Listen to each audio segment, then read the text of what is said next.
আসসালামু আলাইকুম ওয়া রাহমাতুল্লাহ। ওয়ালাইকুম আসসালাম ওয়া রাহমাতুল্লাহি ওয়া বারাকাতুহু। কেমন আছেন আপনারা সবাই? আলহামদুলিল্লাহ। আলহামদুলিল্লাহি রাব্বিল আলামিন ওয়াসসালাতু ওয়াসসালামু আলা রাসূলিহিল কারীম ওয়া আলা আলিহি ওয়া সাহবিহি ওয়া আহলি বাইতি আজমাইন। আমি মহান রবের শুকরিয়া আদায় করছি, যিনি আমাকে আপনাদের সামনে আজকে হাজির হওয়ার তৌফিক এনায়েত করেছেন।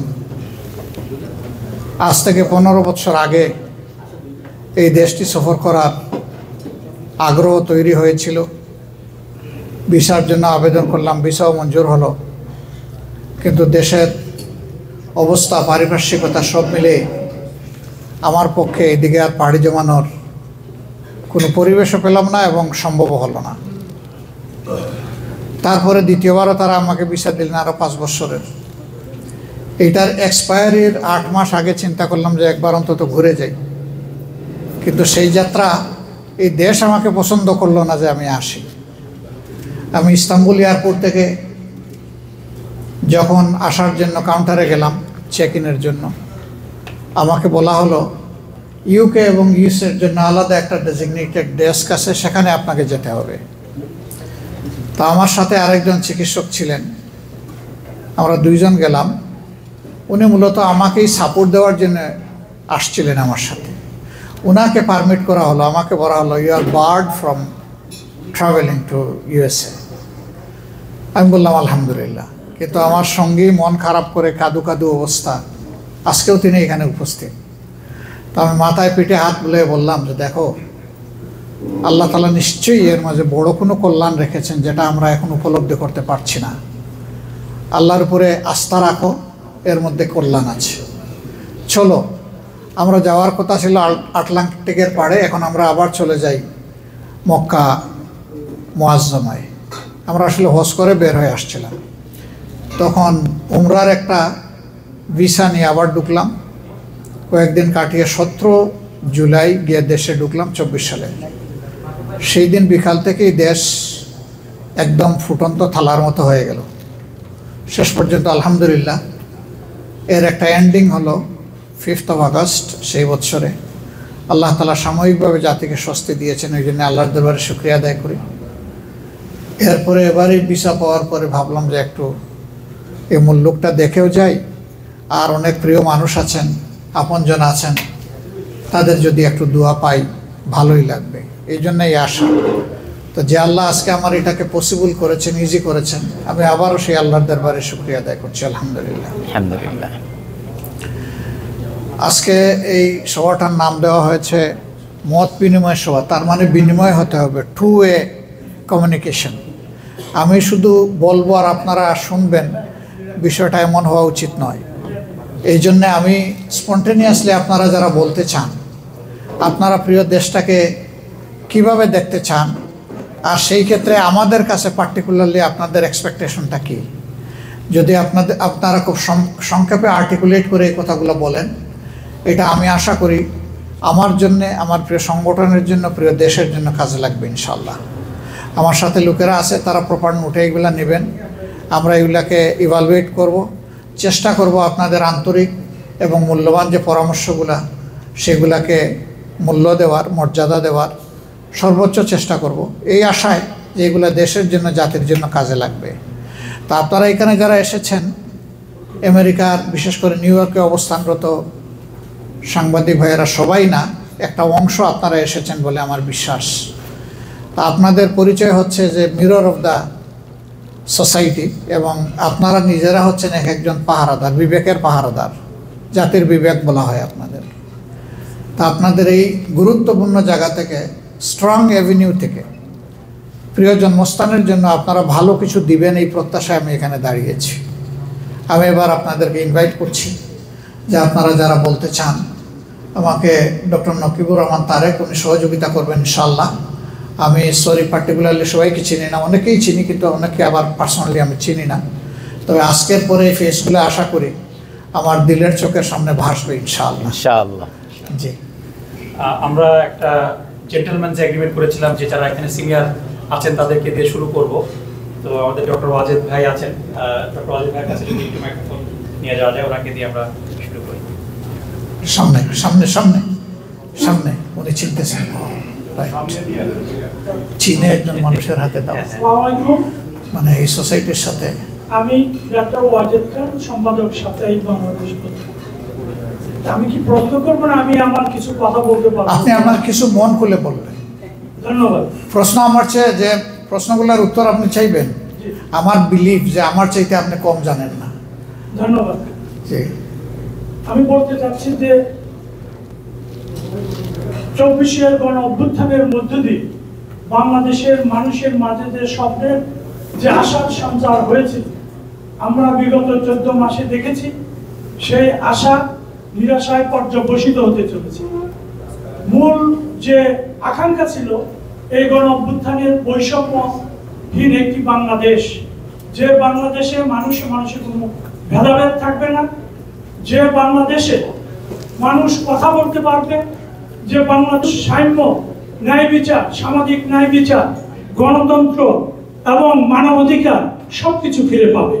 সেই আকাঙ্ক্ষার উপর ভিত্তি করে প্রথমে বলা হয়েছিল যে বাংলাদেশে রাষ্ট্র সংস্কার হবে।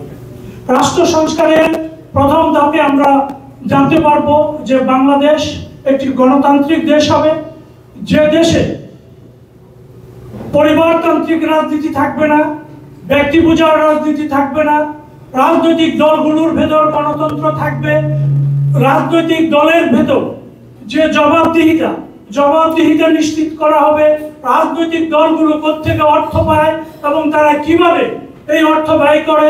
আমরা 54 বছরে এই বাংলাদেশে আমরা দেখেছি যারা রাজনীতি, তারা ফুলে ফেপে তারাই হাজার হাজার কোটি টাকার মালিক হয়েছে। এবং আমি সংক্ষিপ্ত করে বলতে চাচ্ছি যে এই সরকারের বিরুদ্ধে অনেক অভিযোগ যে তার সরকারের উপদেষ্টারা তারা কোনো কিছু করতে পারেনি, আইন শৃঙ্খলার উন্নয়ন হয়নি, সংস্কার হয়নি। জুলাই ঘোষণাপত্র হয়েছে, জুলাই সনদ গত 17 তারিখে হয়েছে, আপনারা জুলাই সনদে স্বাক্ষর করেছেন। কিন্তু আমরা জানতে চাই এই জুলাই সনদে আপনারা বলেছিলেন যে আইনি ভিত্তি দিতে হবে। জুলাই সনদের জন্য আপনারা বলেছেন যে গণভোট নভেম্বরের মধ্যে চেয়েছেন, আপনারা পিআর পদ্ধতি চেয়েছেন। এগুলো না হলে দেশে আপনারা নির্বাচনে যাবেন না, কিন্তু এগুলো ছাড়াই আপনারা সেখানে স্বাক্ষর করেছেন। আর সর্বশেষ গতকাল দেখেছি জামাতে ইসলামী প্রধান উপদেষ্টার সাথে সাক্ষাৎ করে বলেছেন সরকারে 70 থেকে 80 বার লোক দেশের রাষ্ট্রীয় প্রশাসনে একটি দলের লোক।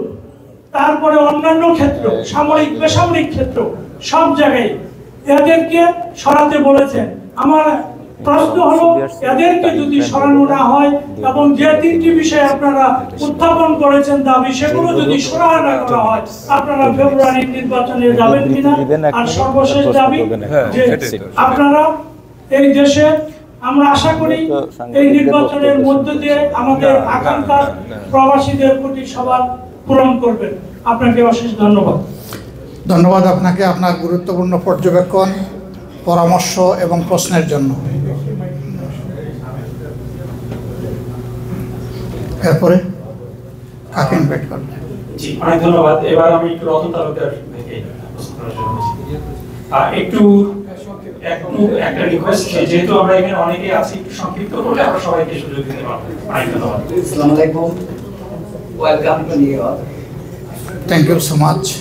আমি একটি বিষয়, আমার অ্যাকচুয়ালি আসলে আপনার প্রতি আমার প্রশ্ন, কিন্তু প্রশ্নের আগে আমি এই যে খেয়ে নিচ্ছি, নজরুল থেকে গিয়ে চা খাই। আমরা নোট নিচ্ছি। জি প্লিজ। আমার নাম রতন তালুকদার, আমি সাপ্তাহিক জন্মভূমির সম্পাদক এবং আমি একটি ইউটিউব চ্যানেলও রান করি, রতন তালুকদার লাইভ। তো আপনাকে এখানে দেখে খুব ভালো লাগছে। আপনার বাড়ি থেকে আমার বাড়ি খুব একটা বেশি দূরও নয়। তো আমি একটি বিষয় বলতে চাই, যেটি দুটো প্রশ্ন হয়, কিন্তু প্রশ্নের আগে আমি একটি কথা বলতে চাই, সেটা হলো জামাত নেতৃবৃন্দ যারা অহরহ আমরা বলতে শুনি যে দেশটাকে আবার আফগানিস্তান স্টাইল হবে, পাকিস্তান স্টাইল হবে বা ইরান স্টাইল হবে। তো আমি বলতে চাই আমরা বাংলাদেশ একটি উদার গণতান্ত্রিক উদার নৈতিক দেশ হিসাবে আন্তর্জাতিক সম্প্রদায়ের কাছে আমরা পরিচিত। তো সেখানে আমরা যদি ব্যাক টু আফগানিস্তান বা ইরান বা পাকিস্তান এই টাইপ হয়, নাকি আমরা ইন্দোনেশিয়া বা লেবানন টাইপ, কোনটা আমরা চুজ করি? যদি আমরা উদার নৈতিক দেশ, আমাদের অর্থনীতির সঙ্গে আন্তর্জাতিক সম্প্রদায়ের সম্পর্কটা অত্যন্ত ঘনিষ্ঠ এই কারণে যে আমাদের যে ইন্ডাস্ট্রিগুলি সেগুলি অনেকাংশে পর অর্থনীতির উপরে নির্ভরশীল। যেমন দেখুন, আপনি জানেন নিশ্চয়ই, আমার আমার আমার আমার ধারণা, আপনি আমার চেয়ে অনেক বেশি জানেন সেটা, যে গত 14 মাসে কোনো ধরনের বিনিয়োগ আসে। গত 14 বছর দেশে অনেক কারখানায় বিকট, চারিদিকে আগুন, এই সমস্ত বিষয়গুলি আপনার নগদর্পণে আমি শিওর। তো এই বিষয়টা আপনার দৃষ্টি আকর্ষণ করছি। দ্বিতীয়ত হলো আমার প্রশ্ন হলো, আপনার প্রশ্ন তো এসে গেছে, খুব সুন্দর প্রশ্ন। আপনার একটা $1 বিলিয়ন প্রশ্ন আপনি করে ফেলছেন। আমি আরেকটা প্রশ্ন প্রতিবেশী ভারতের সঙ্গে আপনি যদি, আপনার দল যদি ক্ষমতায় যায়, প্রতিবেশী ভারতের সঙ্গে সম্পর্কটা কি হবে এবং বাংলাদেশের ধর্মীয় সংখ্যালঘুদের অবস্থানটা আপনার? ধন্যবাদ আপনাকে, ধন্যবাদ। আমি ভাবছিলাম যে সব শেষে প্রশ্নের একটু জবাব দেব, এখন ফিল করছি যে প্রশ্নগুলো হারিয়ে যেতে পারে, এই জন্য আমি সাথে সাথেই দেব। প্রথমে আমার এই ভাই প্রশ্ন করেছিলেন ডাক্তার সাহেব, ওয়াজিদ সাহেব, যে আমরা 2-3টা দাবি দিয়েছিলাম আর বলেছিলাম এগুলা পূরণ না হলে আমরা নির্বাচনে যাব না। আমরা এটা বলিনি, এটা আমাদের নামে পত্রিকা বলেছে।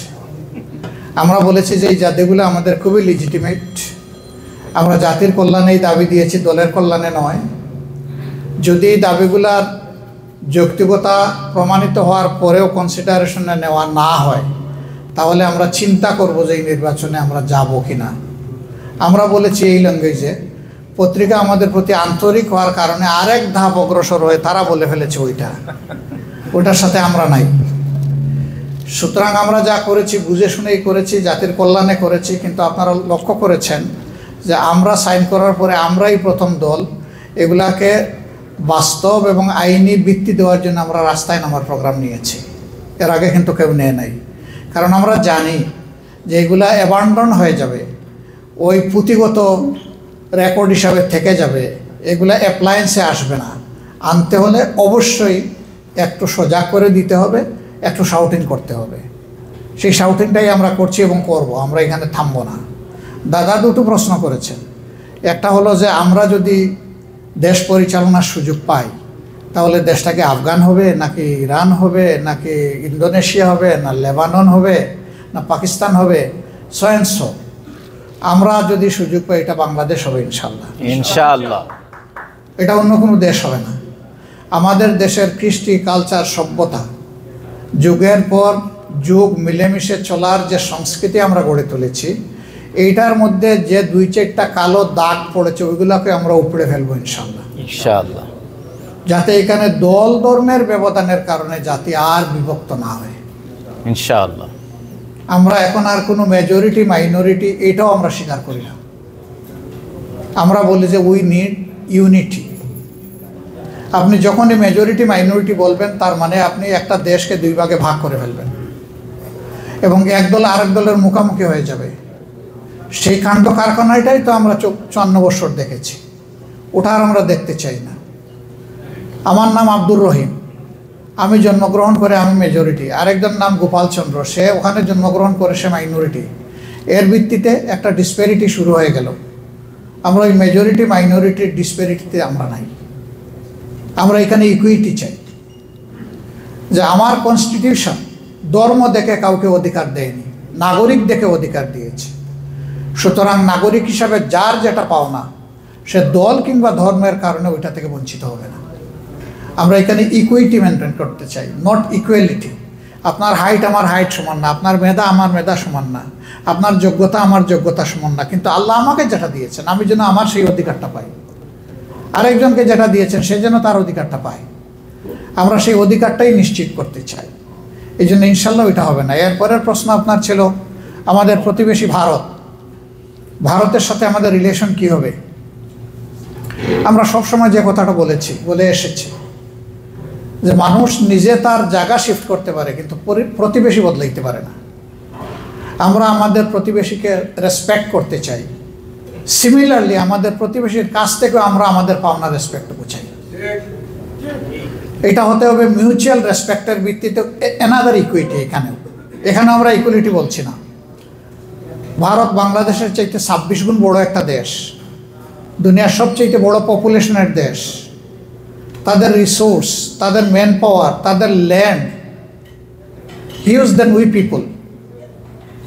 আমরা তাদেরকে তাদের জায়গায় রেসপেক্ট করতে চাই, কিন্তু আমাদের যে ছোট্ট একটি ল্যান্ড আছে আর 180 মিলিয়ন পপুলেশন আছে, এটাকেও তাদের রেসপেক্ট করতে হবে। This is our demand. যদি এটা হয়, আমরা দুই প্রতিবেশী শুধু ভালো থাকবো না, এক প্রতিবেশীর কারণে আরেক প্রতিবেশী বিশ্ব দরবারেও আমরা সম্মানিত হব ইনশাআল্লাহ। আমরা সেই সম্মানের জায়গাটা তৈরি করবো ইনশাআল্লাহ। আপনি বলেছেন অন্যান্য আদার রিলিজিয়াস তাদের রাইট কীভাবে প্রোটেক্ট হবে। বাই দিস টাইম গত 15 মাসে আমাদের ভূমিকার মাধ্যমে আমরা তার জবাব দিয়েছি, মুখে এটার জবাব দিতে চাই না। তবে একটা বিষয় একেবারেই পরিষ্কার করতে চাই, গত 54 বছরে বাংলাদেশ থেকে বিভিন্ন ধর্মের মানুষের মাইগ্রেশন হয়েছে, মুসলমানদেরও হয়েছে। এই যে এখানে বসা অনেকেই কিন্তু এখানে মাইগ্রেন্ট এসেছেন, তারাও তো এসেছেন, তাদের নিয়ে কিন্তু কোনো প্রশ্ন উঠবে না। প্রশ্ন উঠবে যদি অন্যান্য ধর্মের লোকদের মাইগ্রেশন হয়, তারা কেন গেল? তারা 3টা কারণে যায় বলে আমার বিশ্বাস। একটা কারণ ফর সার্চিং বেটার লাইফ, তারা যেটাকে উন্নত বিশ্ব মনে করে সেই দেশগুলোতে চলে যাচ্ছে, লেখাপড়া তাদের প্রফেশনাল কোজে চলে যাচ্ছে। আরেকটা কারণ হতে পারে এইটা যে তারা এই দেশটাকে নিজেদের জন্য সেফ মনে করতে পারছে না, এবং এমন কিছু আচরণ কেউ না কেউ তাদের সাথে করে যেখানে তাদের সেফটি চ্যালেঞ্জের মুখে পড়ে। এটার কারণেও কিছু লোক এখান থেকে মাইগ্রেট করতে পারে। আর কিছু লোক এই দুইটার কোনোটাই না, তারপরেও সে মনে করে যে ভবিষ্যৎ কী হবে জানি না, আমি আপাতত একটা সেফ জোনে চলে যাই। That might be. আমরা জোর করে এর কোনোটা বন্ধ করার পক্ষেও নই, আবার জোর করে কাউকে দেশ থেকে বিদায় করে দেওয়ার পক্ষেও নই। ইভেন আমরা এটাও ফিল করি, কারো কাছ থেকে কেউ যদি জোর করে এই 54 বছর অন্যায়ভাবে অবৈধভাবে কারো কোনো সম্পত্তি গ্রাস করে থাকে এবং এইটা যদি ডকুমেন্টেড হয়, যদি এভিডেন্সিয়ালি প্রুফ হয়, আমরা ওই সম্পত্তি তাকে ফিরিয়ে দেওয়ার পক্ষে। This is our stand. আমরা সমাজে কোনো বেইনসাফি একেবারেই দেখতে চাই না। ইনশাল্লাহ আমি আমার শেষের দিকে কথাগুলো একটু চেষ্টা করব। ধন্যবাদ আপনাকে। এরপরে কাকে চান্স দেব? একটু যোগ করতে চাই এই জন্য যে সিনিয়রদের সম্পূরক যে কথাগুলো, প্রশ্নগুলো, সেগুলোর সাথে আমাদের সম্পূরক প্রশ্ন আছে। হ্যাঁ, দিবেন, সুযোগ দিবেন আমাদের। সেগুলো একটু যোগ করবেন। আমরা একটু সাইড ভাইকে যাই তো আমি সরাসরি প্রশ্নতেই চলে যাচ্ছি। এক্সকিউজ মি, আপনার যদি কোনো কথা ফ্রেশ থাকে সেটার আগে রিলিভেন্ট কোয়েশ্চনের সুযোগ দেওয়াটা ভালো। No problem. জি, আপনি স্যাক্রিফাইস করতে পারেন। যে ওনাদেরকে মাইকটা দেন। আমার সম্পূরক প্রশ্নটা হচ্ছে ভারতের সাথে যে সম্পর্কের কথাটা এসেছে, সেই সম্পর্কে শেখ হাসিনার সরকারের সময়ে বিভিন্ন চুক্তি হয়েছে। তো সেই চুক্তিগুলোর মধ্যে কোনগুলো দেশ বিরোধী এবং আপনারা এলে সেগুলোর কোনগুলো আপনারা বাতিল করবার পক্ষে? হ্যাঁ, ওনার রিলিভেন্ট প্রশ্নটা হচ্ছে ভারতের সাথে অনেকগুলো চুক্তি হয়েছে শেখ হাসিনা শাসনের 15.5 বছরে। এর মাঝে কোন চুক্তিগুলোকে আমরা দেশের স্বার্থ বিরোধী মনে করি এবং সেই রকম চুক্তি যদি থাকে সেই ক্ষেত্রে আমাদের ডিলিংটা কি হবে। দেখেন, ভারতের সাথেই তো শুধু আমাদের চুক্তি হয় নাই, চুক্তি অনেক দেশের সাথে আমাদের হয়েছে। যেই চুক্তিগুলো যৌক্তিক, যেই চুক্তিগুলো জাতির কল্যাণে হয়েছে, তাকে আমরা শতভাগ শ্রদ্ধা করব, যার সাথেই হোক, এটা ভারতের সাথে হোক আর যার সাথে হোক। কিন্তু কোনো চুক্তি যদি এমন মারাত্মক হয় যে এটা জাতির একেবারে অনেক বড় ক্ষতি করে ফেলেছে, তাইলে ওই দেশের সাথে বাইলেটারাল ডিসকাশন বা ডায়ালগের মাধ্যমে আমরা একটা সলিউশনে পৌঁছব। কোনো ডায়ালগ ছাড়া আজকে যদি আমরা কোনো চুক্তি বাতিল করি, তাহলে যারা আমাদের দেশে বিনিয়োগ করতে গিয়েছেন এবং যাবেন, তাদের সিকিউরিটি কোথায়? তারা যদি বলে যে সরকার পরিবর্তনের সাথে সাথে এদের চুক্তি পরিবর্তন হয়ে যায়, তাইলে সে কেন এখানে আসবে? তার জন্য দুনিয়ার আরও বহু জায়গা আছে বিনিয়োগ করা, সে ওখানে চলে যাবে। অতএব চুক্তি করার আগে শতবার চিন্তা করতে হবে। চুক্তি হয়ে যাওয়ার পরে এটাকে রিভার্স করা এটা খুব ইজি ম্যাটার না। এমনকি আপনি যদি বাইলেটারাল কোনো চুক্তি unilaterally without any dialogue and discussion আপনি যদি রিজলভ করেন নিজের থেকে একা, তাহলে ওই পক্ষের পূর্ণ অধিকার আছে, তারা আপনার আমার বিরুদ্ধে যে কোনো আদালতে যেতে পারবে। তখন আপনার ডেভেলপমেন্ট প্রসেসটাই কিন্তু স্টাক হয়ে যাবে। অতএব মামলা বা এই ধরনের ফাইটিং পজিশনে থাকা কোনো সমাধান নয়। সমাধান হচ্ছে মিউচুয়াল ডায়ালগ, ওপেন ডায়ালগ, মন খোলা ডায়ালগ, সবাইকে সবাই রেসপেক্ট করে ডায়ালগ। সেই পরিবেশটাই আমরা সৃষ্টি করতে চাই সবার সাথে, শুধু ভারতের সাথে না। তারপরেও যদি এরকম কোনো চুক্তি যে কোনো দেশের সাথে আমাদের হয়, অবশ্যই জাতীয় স্বার্থে আমরা রিভিউ করব, কিন্তু এটা রিজলভ হবে থ্রু ডায়ালগ। ভারতের সাথে চুক্তি কোনো স্পেসিফিক কোনো চুক্তি কি দেশ বিরোধী আছে কিনা সেটা জানতে চাইছিলাম। আমি এই মাঠে এটা বলতে চাই না, এটা আমি আমার দেশে গিয়ে বলবো ইনশাল্লাহ। আসসালামু আলাইকুম। আপনার কাছে আমার প্রথম প্রশ্ন, 1971-এ আমি তখন মাত্র 7 বছরের ছিলাম। জামাতকে নিয়ে যখনই কথা হয় একটা ডট ডট ডট ওখানে থেকে যায়। প্রবাসীরাও অনেক কথাই আমাদেরকে বলেন। তো আপনার কাছ থেকে স্পেসিফিকলি সে সময়ের ভূমিকা এবং এবারে যে সফর, এই সফরে যুক্তরাষ্ট্রের কোনো শীর্ষ রাজনৈতিক নেতৃবৃন্দের সাথে আপনার কোনো আলোচনা বা সুযোগ জামাতের হচ্ছে কিনা আমি একটু জানতে চাই। ধন্যবাদ। Thank you. আপনার প্রথম প্রশ্নের জবাবটা আমি দিচ্ছি, দ্বিতীয়টা এড়িয়ে যাচ্ছে বৃহত্তর স্বার্থে। আশা করি সবর করবেন এবং আমাকে সহযোগিতা করবেন। প্রথম প্রশ্নের জবাব হলো, আপনি যেমন 7 বছরের শিশু, আমি তখন 12.5 বছরের শিশু। আমি মুক্তিযুদ্ধ করি নাই, কিন্তু আমার সাথে মুক্তিযুদ্ধের ব্লাডের সম্পর্ক আছে। আমার সেকেন্ড কাজিন, উনি তখনকার ইপিআরের একজন অফিসার ছিলেন। তিনি উই রিভোল্ট বলে চট্টগ্রামে যখন আমাদের সেনা অফিসাররা পাকিস্তান বাহিনীর বিরুদ্ধে রিভোল্ট করেছিলেন, তখন ওখানে প্যারামিলিটারি হিসাবে ইপিআরও তাদের সাথে ছিল। 3rd ডেতেই কিন্তু ওপেন ফাইটে তিনি মারা যান। কাজে আমি কিন্তু এটা ইনহেরিট করি। আমার ব্যক্তি অবস্থান আর দলের অবস্থান ভিন্ন হতে পারে।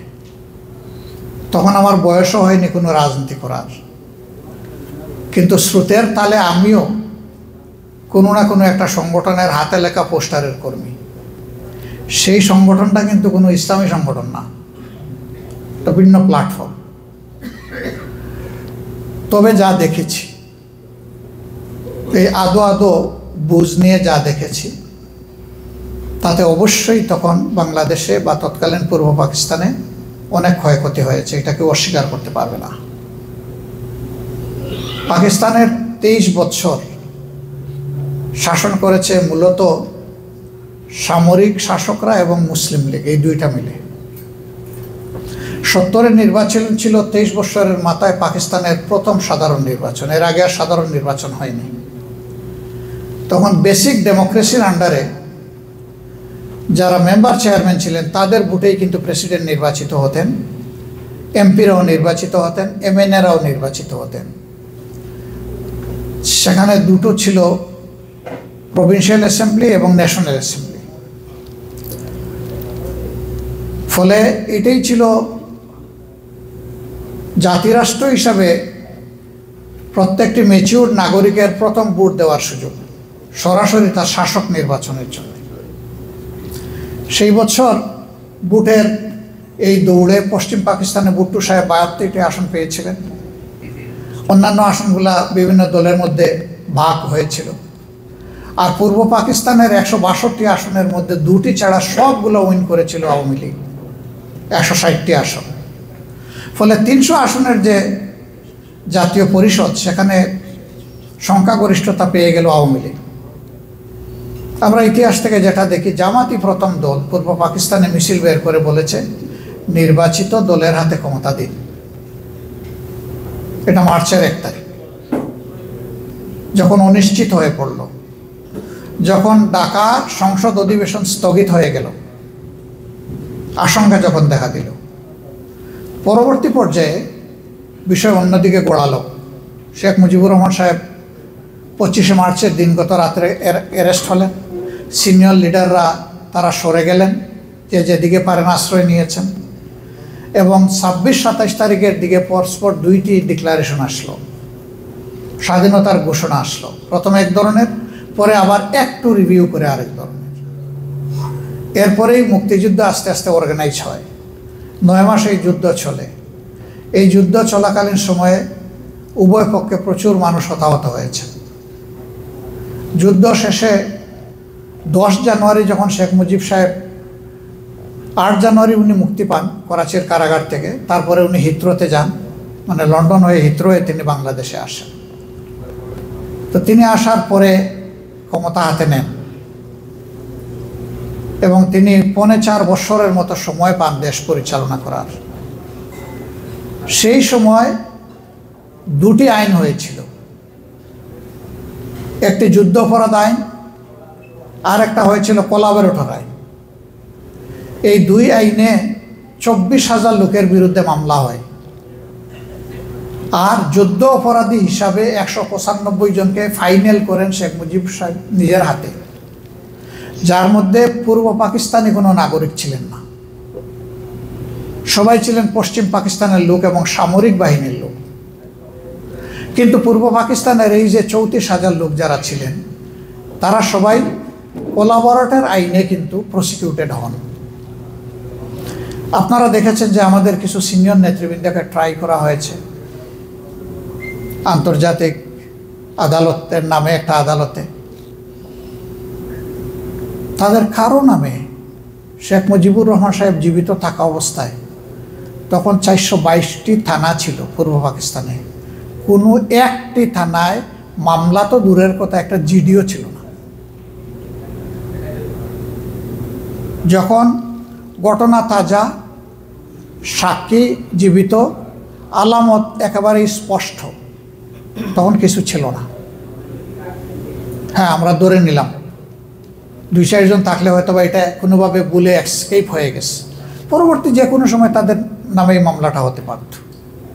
কিন্তু না, আমরা দেখলাম কি যে শেষ পর্যন্ত শেখ মুজিব সাহেব জেনারেল অ্যামনেস্টি ঘোষণা করলেন, যে 4টা সুস্পষ্ট অপরাধ ছাড়া বাকি যাদেরকে এখানে প্রসিকিউট করা হয়েছে তাদের সবাইকে ফ্রি করে দেওয়া হলো।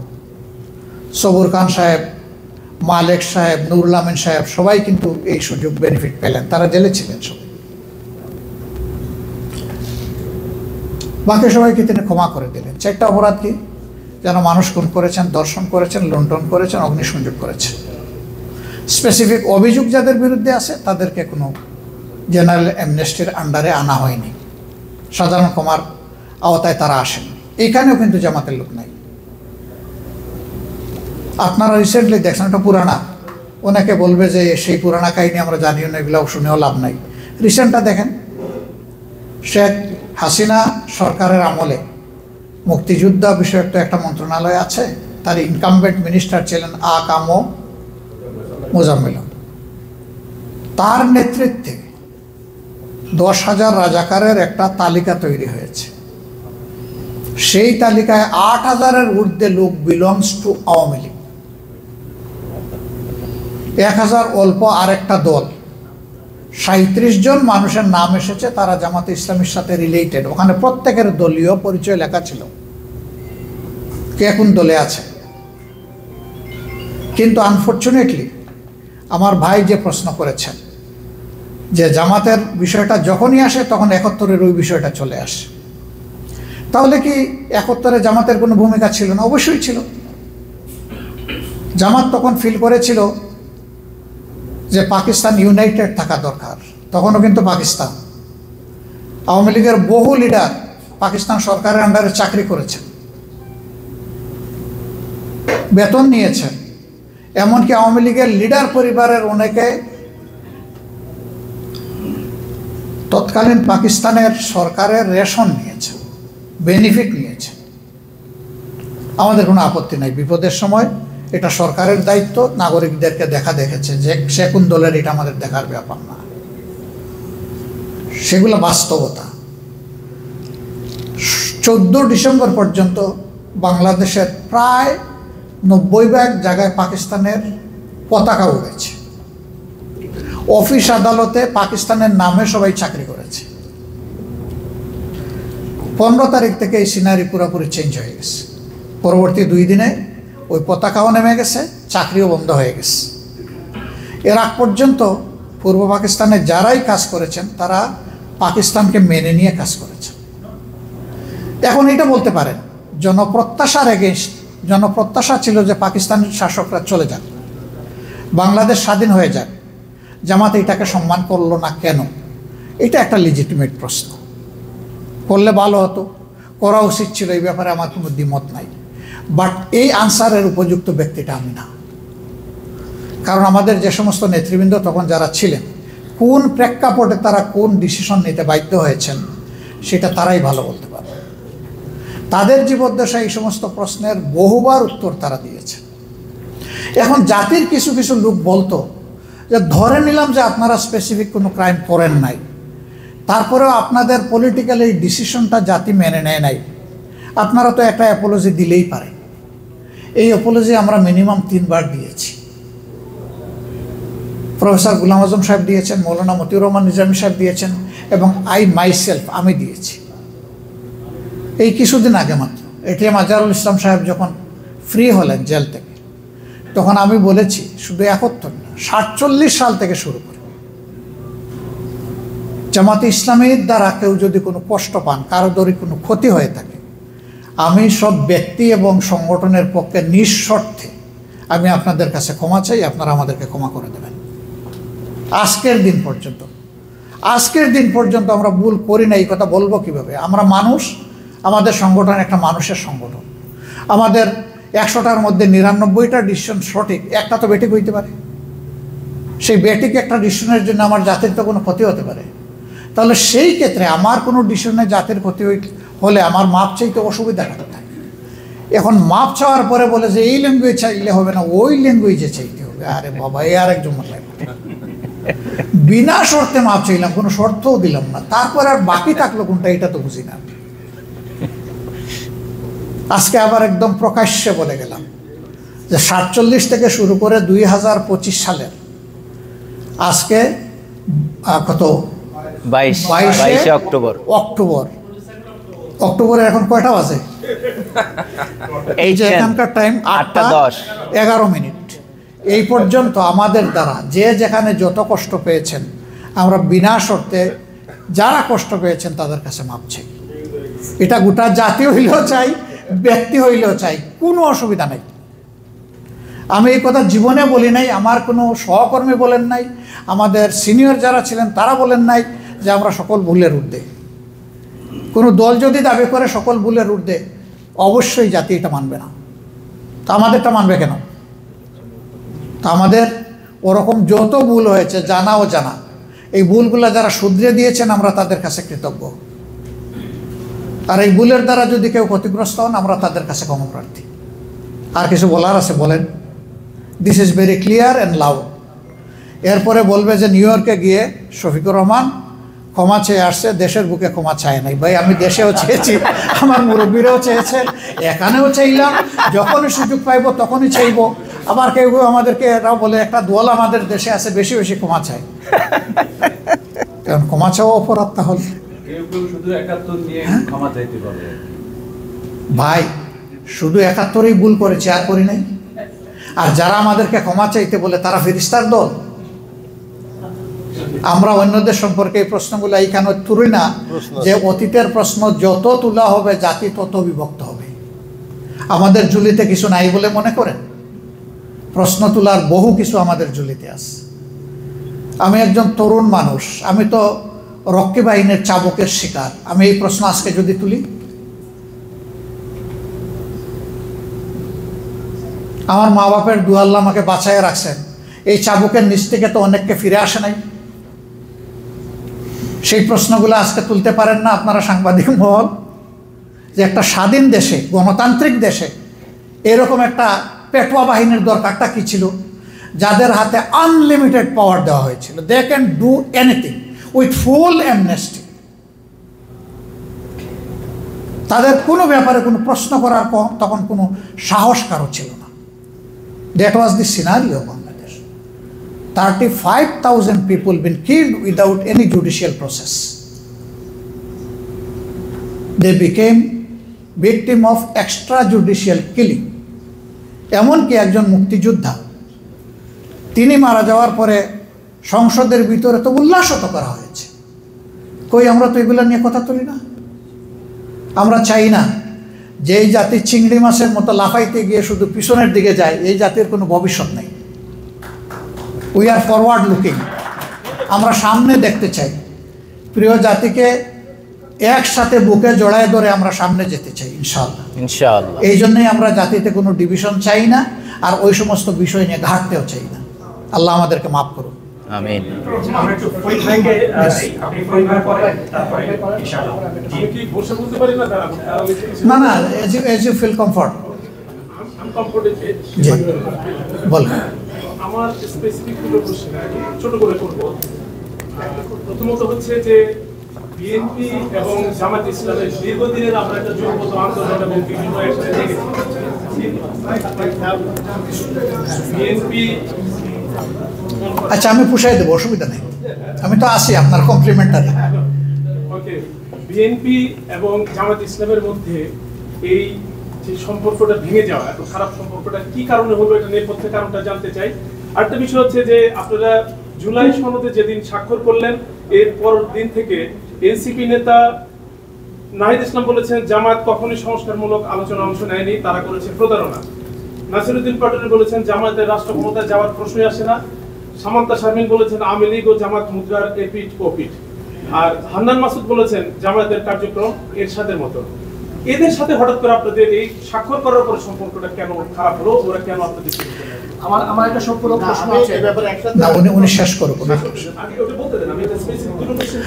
আলহামদুলিল্লাহ, উনি বলেছেন যে বিএনপির সাথে আমাদের দীর্ঘদিনের একটা আন্ডারস্ট্যান্ডিং ছিল, আমরা একসাথে রাজনীতি করেছি, হঠাৎ করে এখন তাদের সাথে আমাদের দূরত্ব হলো কেন? দেখেন, রাজনীতির ময়দানে আমরা দুটো পৃথক দল। জাতীয় প্রয়োজনে আমরা একসাথে বহুদিন একসাথে ছিলাম। এখন প্রেক্ষাপট পরিবর্তন হয়েছে, তারা তাদের কর্মসূচি নিয়ে জনগণের কাছে যাচ্ছেন, আমরা আমাদের কর্মসূচি নিয়ে জনগণের কাছে যাচ্ছি। যাতে গিয়ে আশা করি লক্ষ্য করবেন যে আমরা কিন্তু কোনো দলকে স্পেসিফিক টার্গেট করে কোনো কথা বলি না, আমরা কথা বলি নীতিগত। সে ফর এক্সাম্পল, 5 তারিখের পরিবর্তনের পরে 5 আগস্ট গত বছর 8 তারিখ আমরা একটা বন্ধু সংগঠনকে নিয়ে বসলাম, বসে বললাম যে আমরা সবাই মজলুম ছিলাম, দেশবাসী মজলুম ছিল, 18 কোটি মানুষ মজলুম ছিল। আল্লাহ তাআলা আমাদেরকে একটা সুযোগ দিয়েছেন, আসেন সবাই মিলে আমরা একটু দায়িত্বশীল আচরণ করি। এই কাজগুলো করা উচিত হবে না, কিছু কাজের কথা উল্লেখ করে আমরা বলেছিলাম। আমরা এটাও বলেছিলাম যে এই কাজগুলো যদি বন্ধ করা যায়, আনপ্রেসিডেন্টেড পপুলারিটি নিয়ে হয়তো আপনারা বা কেউ যাবেন ক্ষমতায়। আমরা কিন্তু আর কারোর সাথে ওরকম ক্ষমতার পার্টনার হব না। আমরা সেদিন আপনাদের পাশে থেকে বিরোধী দলে বসে প্রত্যেকটি ভালো কাজে আমরা 100 16 আনা সহযোগিতা করে যাব। কিন্তু জাতির ক্ষতিও এমন কিছু ধরা পড়লে আমরা কিন্তু আপনাদেরকে প্রথমে কানে কানে বলবো, যদি আপনারা বদলায় যান আমাদের কাজ শেষ, যদি না বদলান আমরা রাস্তায় নামব। এটা হবে আমাদের পলিসি। তা আমরা অনুরোধ করি যে এগুলো আমরা বন্ধ করি। বন্ধ হয়নি, আমরা যা প্রত্যাশা করেছিলাম এটা বন্ধ হয়নি। না হওয়ার কারণে আমরা মুখ খুলতে বাধ্য হয়েছি, কিন্তু আমরা কারো নাম নেই। নাম না নিয়ে মুখ খোলাকে যদি আপনি আপনার উপর টেনে নিয়ে যান, তাইলে মনে হবে যে আপনি এটার উপযুক্ত। রাজনীতিতে এটা হবে, এটা মেনে নিতে হবে। রাজনীতিতে সমালোচনা সহ্য করার মানসিকতা আমারও থাকতে হবে, সবার থাকতে হবে। এটাই বিউটি অফ পলিটিক্স, এটাই বিউটি অফ ডেমোক্রেসি, যে অপরের মতটাকে আমার রেসপেক্ট করা লাগবে, শোনা লাগবে উনি কি বলতে চান। যেমন এখানে আমি এসেই বলছি যে মত বিনিময়, এখন আমি একটা কিছু বলে দিয়ে চলে গেলাম, তাই তো বিনিময় হলো না। এখানে আপনাদেরকেও স্কোপ দিতে হবে, আপনাদেরকেই বেশি সময় দেওয়া হবে ইনশাল্লাহ। শেষের দিকে আমি হয়তো অল্প একটু সময় নেব। তা আমাদের মাঝে কোনো ঝগড়া নাই, যার যার রাজনৈতিক অবস্থান থেকে আমরা আমাদের কাজ করে যাচ্ছি। আবার জাতির বৃহত্তর প্রয়োজনে যে কোনো সময় আমরা সবাইকে নিয়ে একসাথে চলতে পারবো, কাজ করতে পারবো, সেই মানসিকতা আমাদের আছে। যেমন ইতিমধ্যে কোনো দল হয়তো বলেছেন যে আমরা স্বৈরাচার বিরোধী আন্দোলনে যারা যুগপথে ছিলেন তাদের সবাইকে নিয়ে আমরা আগামীতে যদি আমরা সাকসেসফুল হই সরকার গঠন করব, তবে অমুক দলকে আমরা নিব না, এইরকম কিছু কথা আছে। আমাদের বক্তব্য স্পষ্ট, কিছু নীতিমালার ভিত্তিতে আমরা সবাইকে দাওয়াত দিয়ে সাদর সম্ভাষণে আমরা গ্রহণ করব যে আসেন সবাই মিলে দেশ চালাই, যদি আমরা এই সুযোগ পাই। আমরা এটা বলবো না যে অমুক দল বাদ দিয়ে, এ কথা আমরা বলবো না। আমরা এটাকে জেনারেলাইজ করব এবং জেনারাস থাকবো ইনশাআল্লাহ। এনসিপির ব্যাপারে এরা আমাদের ছোট ভাই বোন, তাদের অবশ্যই স্যাক্রিফাইস আছে। ওরা যদি আমাদেরকে একটু অভিমান করে কিছু বলেও ফেলে, তবু আমরা মনে করি যে তাদের প্রতি আমাদের অত বেশি কঠোর হওয়া উচিত নয়। তাদেরকে সুযোগ দেওয়া উচিত। তাদের অভিজ্ঞতার প্রশ্ন আছে, তাদের বয়সের ব্যাপার আছে, তাদেরকে তো সুযোগ দিতে হবে। আমরা তাদের ব্যাপারে খুবই ফ্লেক্সিবল এবং আশা করি এখন তারা যাই বলুক, 2 দিন পরে হয়তো তারা রিভিউ করবে। আমিও যদি উল্টাপাল্টা কিছু বলি, আমিও রিভিউ করব। মানুষ তো আমরা, আমাদের হতেই পারে।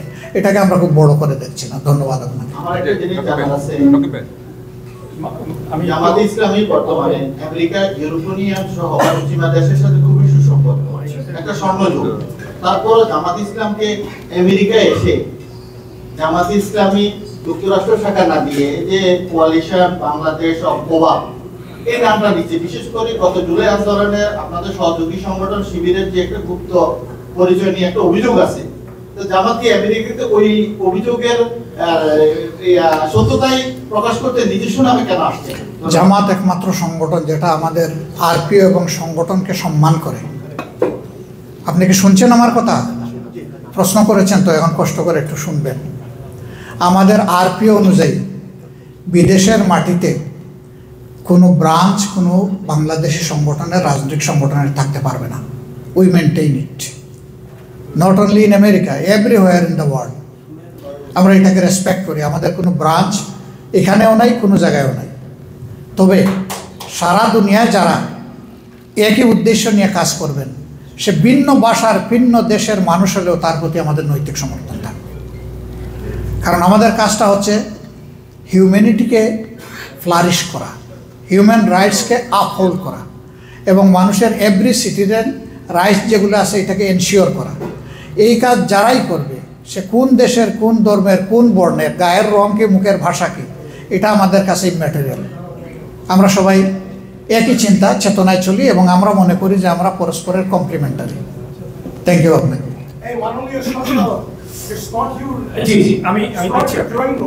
That you will give somebody আপনাকে দিচ্ছি। I have been raising my hand for long. জি জি, আপনাকে দিচ্ছি। You are welcome. You are welcome, please. বলেন, আপনি বলেন, প্লিজ বলেন। একটু ভাইকে মাইক্রোফোন মাইক্রোফোনটা দেন না হাতে। ঠিক আছে। এরপরে আমি সাকিব ভাই, সোহেল ভাই আর জুয়েল ভাই আপনাদের তিনজনকে পরে নেব। Anyway, স্বাগতম ডক্টর রহমান। আমার নাম তাসির মাহমুদ। আমার বড় জানার আগ্রহ, যুদ্ধোত্তর বাংলাদেশে আপনি এটা কর্তৃত্ববাদী সরকারের বিরুদ্ধে বিশেষ সমাজতান্ত্রিক ভাবধারা নিয়ে আবির্ভূত হয়েছিলেন। এই ব্যবস্থাটা কি তামাদি হয়ে গেছে, নাকি এখনো বৃহৎ গণমানুষের সার্বিক কল্যাণে আপনি সমাজতান্ত্রিক চেতনার প্রয়োগ সার্থক মনে করেন, নাকি সাংঘর্ষিক মনে করেন? ধন্যবাদ। Thank you. উনি খুলে বলেন নাই, উনি বলতে চেয়েছেন যে আমি এক সময় জাসদ ছাত্রলীগে ছিলাম। জাসদের আদর্শ ছিল বৈজ্ঞানিক সমাজতন্ত্র। ব্লাড খুবই ইয়াং এবং টকবগে ছিল। রক্ষী বাহিনীর বাড়াবাড়ি, ক্ষেত্রবিশেষে পার্শ্ববর্তী দেশের কিছু বাড়াবাড়ি, এগুলো আমাদেরকে ক্ষুব্ধ করেছিল এবং তখন তরুণ ছাত্র সমাজ এই বৈজ্ঞানিক সমাজতন্ত্রের দিকে ঝুঁকে পড়েছিল। তারা কারা? যারা প্রথমে এই উদ্যোগটা নিয়েছিলেন তারা সকলেই ছিলেন ছাত্রলীগের সাবেক নেতৃবৃন্দ। মুক্তিযুদ্ধের 9 মাস তারা অস্ত্রের ট্রেনিং হয়তো বা নিয়েছেন, আই ডোন্ট নো, বাট তারা পলিটিক্যাল ট্রেনিং নিয়েছিলেন সবচেয়ে বেশি। তাদের ট্রেনিং আগরতলায় হয়নি, ক্যালকাটায় হয়নি, ত্রিপুরায় হয়নি, মনিরামপুরে হয়নি। তাদের ট্রেনিংটা হয়েছে দেরাদুনে। তাদের ট্রেনিং হয়েছে আন্ডার জেনারেল ওভান। মেজর জেনারেল ওভান ছিলেন তাদের উস্তাদ। কেন তারা এই ট্রেনিংটা দিয়েছিল এই লোকদেরকে আই ডোন্ট নো। তারা দেশে ফিরে এসে যখন দেখলেন কিছু কিছু বড় মাত্রার অনিয়ম হচ্ছে, তখন তারা এর বিরুদ্ধে প্রতিবাদ করলেন। এবং সফার আপনার মনে থাকার কথা যে স্বাধীন বাংলাদেশে একজন সেক্টর কমান্ডার সর্বপ্রথম এই প্রতিবাদের কারণে তিনি গ্রেফতার হয়েছিলেন, তিনি মেজর জলিল। যশোরের রাস্তায় তিনি ট্রুপস নিয়ে শুয়ে পড়েছিলেন, বলেছিলেন যে আমার দেশ থেকে কোনো কিছু 22 চাকার গাড়ি নিয়ে যেতে পারবে না, আমার বুকের উপর দিয়ে চালাতে হবে। 2.5 দিন তিনি রাস্তা ব্লক করে রেখেছিলেন। এরপরে তাকে অ্যারেস্ট করে তুলে আনা হয়েছিল এবং তিনি ছিলেন প্রথম বন্দী লোকটি যিনি মুক্তিযুদ্ধে নেতৃত্ব দেওয়া সত্ত্বেও তাকে দেশপ্রেমের কারণে বন্দী হতে হয়েছিল। এই সমস্ত কারণে সমাজতন্ত্রের গূঢ় রহস্যের দিকে যতটা না আমরা গেছি, তার চাইতে আমাদের মতো ইয়াং সমাজ এই তরুণের যে বৈষম্য বা অপকর্ম যেগুলো ছিল তার বিরুদ্ধে গর্জন করেছিল। এই জন্য ওই সময়টা একচেটিয়া বিভিন্ন শিক্ষা প্রতিষ্ঠানে কিন্তু অবস্থান ছিল খুবই সুদৃঢ় জাসদপন্থী ছাত্রলীগের। এরপরে আস্তে আস্তে ডিক্লাইন করলো কেন? এই দলটা যখন দেশের ভিতরে একটা নিজেরাই সশস্ত্র বাহিনী গঠন করে ফেলল গণবাহিনী নামে, এবং তারা যখন বিভিন্ন জায়গায় হিট করা শুরু করলো, স্পর্শকাতর জায়গাগুলোতে হাত দেওয়া শুরু করলো সমাজের, তখন আবার বিবেকবান যারা তাদের একটা অংশ এখান থেকে তারা রিভার্স করলো যে এটিও আমাদের সঠিক ঠিকানা নয়। হয়তোবা তাদের মধ্যে আমিও আদা বুঝা একটা মানুষ ছিলাম আর কি। তো আপনি যেটা বলেছেন যে সমাজতন্ত্রের যে আবেদন সমাজের জন্য ছিল সেটা কি ফুরিয়ে গেছে, আসলে এটা কালচারিত হয় নাই, এটা বিকশিত হওয়ার আগেই কিন্তু এটা ধ্বংস হয়ে গেছে। এটা যদি বিকশিত হতো জাতি তখন জানতে পারতো সমাজতন্ত্র কি এজেন্ডা নিয়ে জাতির সামনে এসেছে, সেটা আমরা পাইনি এই সুযোগ। আর কমিউনিজমের চর্চা যারা করেছেন সেই চ্যাপ্টার আলাদা, আমি ওইটাতে যাচ্ছি না। সেটা একদিকে রাশিয়ার একদিকে চীনের সেখানে একটা সম্পর্কের ব্যাপার স্যাপার ছিল, আমি সেটাতে যাচ্ছি না। আমি গেলাম বৈজ্ঞানিক সমাজতন্ত্রের কথা যারা বলেছিলেন, সামান্য কথা বিশাল ব্যাপার, আমি জানি বা কতটুকু, আর যা জানি তা বলতে গেলে অনেক সময়ের দরকার। আপনাকে অনেক ধন্যবাদ। আর আপনার যে ইনকনভিনিয়েন্স হয়েছে এটার জন্য আমি দুঃখ প্রকাশ করছি। আমিও দুঃখ প্রকাশ করছি। অনেক হাত এসেছে, আমরা ইনশাআল্লাহ সবাইকে সময় দেব। তো আমি যেভাবে হাত তোলা দেখেছি আমি একটু সেভাবে যাই, তাহলে পরে ইনসাফ হয়। তো আমি একটু অর্ডারটা বলি যাতে আপনারা প্রিপেয়ার থাকেন। সোহেল ভাইকে প্রথমে দেই, তারপরে সাকি ভাই, তারপরে জুয়েল ভাই, তারপরে আপাকে দিব, তারপরে আপনাকে দিব। হ্যাঁ, এইভাবে আমরা যাই ইনশাআল্লাহ। তাহলে সোহেল ভাইকে একটু আমরা, তারপরে সাকি ভাই রেডি থাকেন, জুয়েল ভাই, আপা, তারপরে আপনি। জি, আসসালামু আলাইকুম। জনাব ডাক্তার শফিকুর রহমান, আমি আহমেদ সোহেল, আমি বাংলা মিশনের সাথে আছি। তো আমার একটা স্পেসিফিক কোশ্চেন হচ্ছে, আপনারা তো দীর্ঘ সময় ধরে একসাথে আন্দোলন করেছেন বিএনপির সাথে, তো আপনারা যে একটা মেজর দাবিতে বর্তমানে পিআর যে সিস্টেমটি, নিম্নকক্ষ এবং উচ্চকক্ষ, তো আপনাদের যে নায়েব আমির জনাব সৈয়দ আব্দুল্লাহ মাহমুদ উনি রিসেন্টলি ইউএসএ সফর করে এসেছেন, গিয়েছেন। তো উনাকে আমি যখন জিজ্ঞেস করেছিলাম, উনি স্পেসিফিকলি বলেছেন যে নিম্ন কক্ষের ব্যাপারে ওনারা হয়তো ছাড় দিবেন, তো উচ্চ কক্ষের ব্যাপারে ওনারা হয়তো বিএনপির সাথে একটা ইয়ে করবেন। তো এইটা নিয়ে আপনারা আসলে, মানে যেহেতু আপনারা আসলে জুলাই পক্ষের শক্তি এবং দীর্ঘ সময় ধরে আপনারা একত্রে আন্দোলন করেছেন, আরেকটি কোশ্চেন হচ্ছে আমার, যে বিএনপি যেমন 31 দফা ঘোষণা করেছে দেশের উন্নয়নের জন্য আগামী দিনে বাংলাদেশকে কিভাবে গঠন করবে সেই ব্যাপারে, আপনাদের তো মূল দাবি একটি, সেটি হচ্ছে যে আল্লাহর আইন চাই। তো এই দাবিটি আপনারা আসলে আরো মানে ব্যাপকভাবে যে আপনাদের কি কি কাজ হবে যে আগামী দিনে আপনারা সরকার গঠন। ধন্যবাদ আপনাকে। প্রথমটা হলো যে পিআরের ব্যাপারে আমাদের অবস্থানটা কি হবে ফাইনালি। আপনি উনি যা বলেছেন অবস্থান আমাদের তাই। এখন বলবেন যে আমরা কি তাইলে নিম্নকক্ষে যে পিআরের দাবি তুলেছি এটা যৌক্তিক না, 100% যৌক্তিক। কিন্তু এই জিনিসটা দেশের জনগণকে জানান দিতে হবে, তাদের জানতে হবে যে এইটাতে লাভ কি ওইটাতে ক্ষতি কি। তো সেই সময়টা আমরা নিব, আমরা ধৈর্য ধরব। আমি দাবি পেশ করার মানেই আমারটা মানতে হবে, এটার নাম গণতন্ত্র না। আমারটা যদি যৌক্তিক হয় আমি আশা করব আমাদের জাতি এটা মানবে এবং উপকৃত হবে, এটা হলো আমাদের পজিশন। আর পরের যেটা বললেন যে আপনার বিএনপির 31 দফা এবং আল্লাহর আইন আপনাদের না, বিএনপি 31 দফা দিয়েছে, আমাদের তো মাত্র 1 দফা না, আমাদের বহু দফা, আমাদের 41 দফা, আরো 10 দফা বেশি। কিন্তু আমরা প্রাইমারিলি 10টা দফা লঞ্চিং করেছি। ইউরোপ সফরের পরে আমরা ফিরে গিয়ে সেই 10 দফা জনগণের সামনে আমরা তুলে ধরেছি। সেই 10 দফা আমরা ভেন্টিলেট করেও যাচ্ছি। বিএনপি যেগুলা করেছে সেগুলা সংস্কারের অনেক জায়গায় ছিল, আবার কিন্তু বিএনপি জায়গাগুলোতে কিছু কিছু জায়গায় তাদের অবস্থান পরিবর্তন করেছে। আপনি সচেতন সাংবাদিক হিসেবে জানেন, আমি এগুলো বলতে যাচ্ছি না। আমরা কিন্তু আমাদের অবস্থান পরিবর্তন করি নাই, আমরা আমাদের অবস্থানে আছি। আমরা জনগণের বিবেচনার জন্য এটা ছেড়ে দেব, জনগণ যেভাবে নিবে বিষয়টা সেভাবেই সেটেল হবে। এখন বলবেন যে জনগণ কীভাবে সেটেল করবে, এই জন্যই তো গণভোট। আর সেই গণভোটটা আমরা দাবি করেছি যে এটা অবশ্যই জাতীয় সংসদ নির্বাচনের আগে হতে হবে, যাতে জনগণ সঠিক সিদ্ধান্ত নিতে পারে। এই গণভোটের উপর ভিত্তি করে জুলাই চার্টার বা সনদ যেটা হয়েছে, ডিক্লারেশন যেটা হয়েছে, এর ভিত্তিতে নির্বাচনটা হলে 24-এর যে আকাঙ্ক্ষা মানুষের ছিল তার প্রতিফলন ইনশাল্লাহ ঘটবে। আমাদের অবস্থান ওটাই স্পষ্ট। আপনাকে অনেক ধন্যবাদ। আমি পিআর নিয়ে একটু প্রশ্ন করতে চেয়েছিলাম, যেহেতু আমার সহকর্মী করে ফেলেছে। তারপরে আমি বলতে চাই যে বিএনপির সঙ্গে আপনাদের পিআর নিয়ে একটি মতদ্বৈধতা রয়ে গেছে। পিআর আবার ছোট দলগুলো বেশি চাচ্ছে, বড় দলগুলোর মধ্যে একমাত্র জামায়াতে ইসলামী চাচ্ছে। বাংলাদেশে এই মুহূর্তে যদি দুটি প্রধান দল ভাব ধরি তাহলে বিএনপি এবং জামায়াত, যারা এখনো রাজনৈতিক কর্মকাণ্ড বাংলাদেশে করছে। তো পিআর এর জন্য ছোট দলগুলো লাভবান হবে।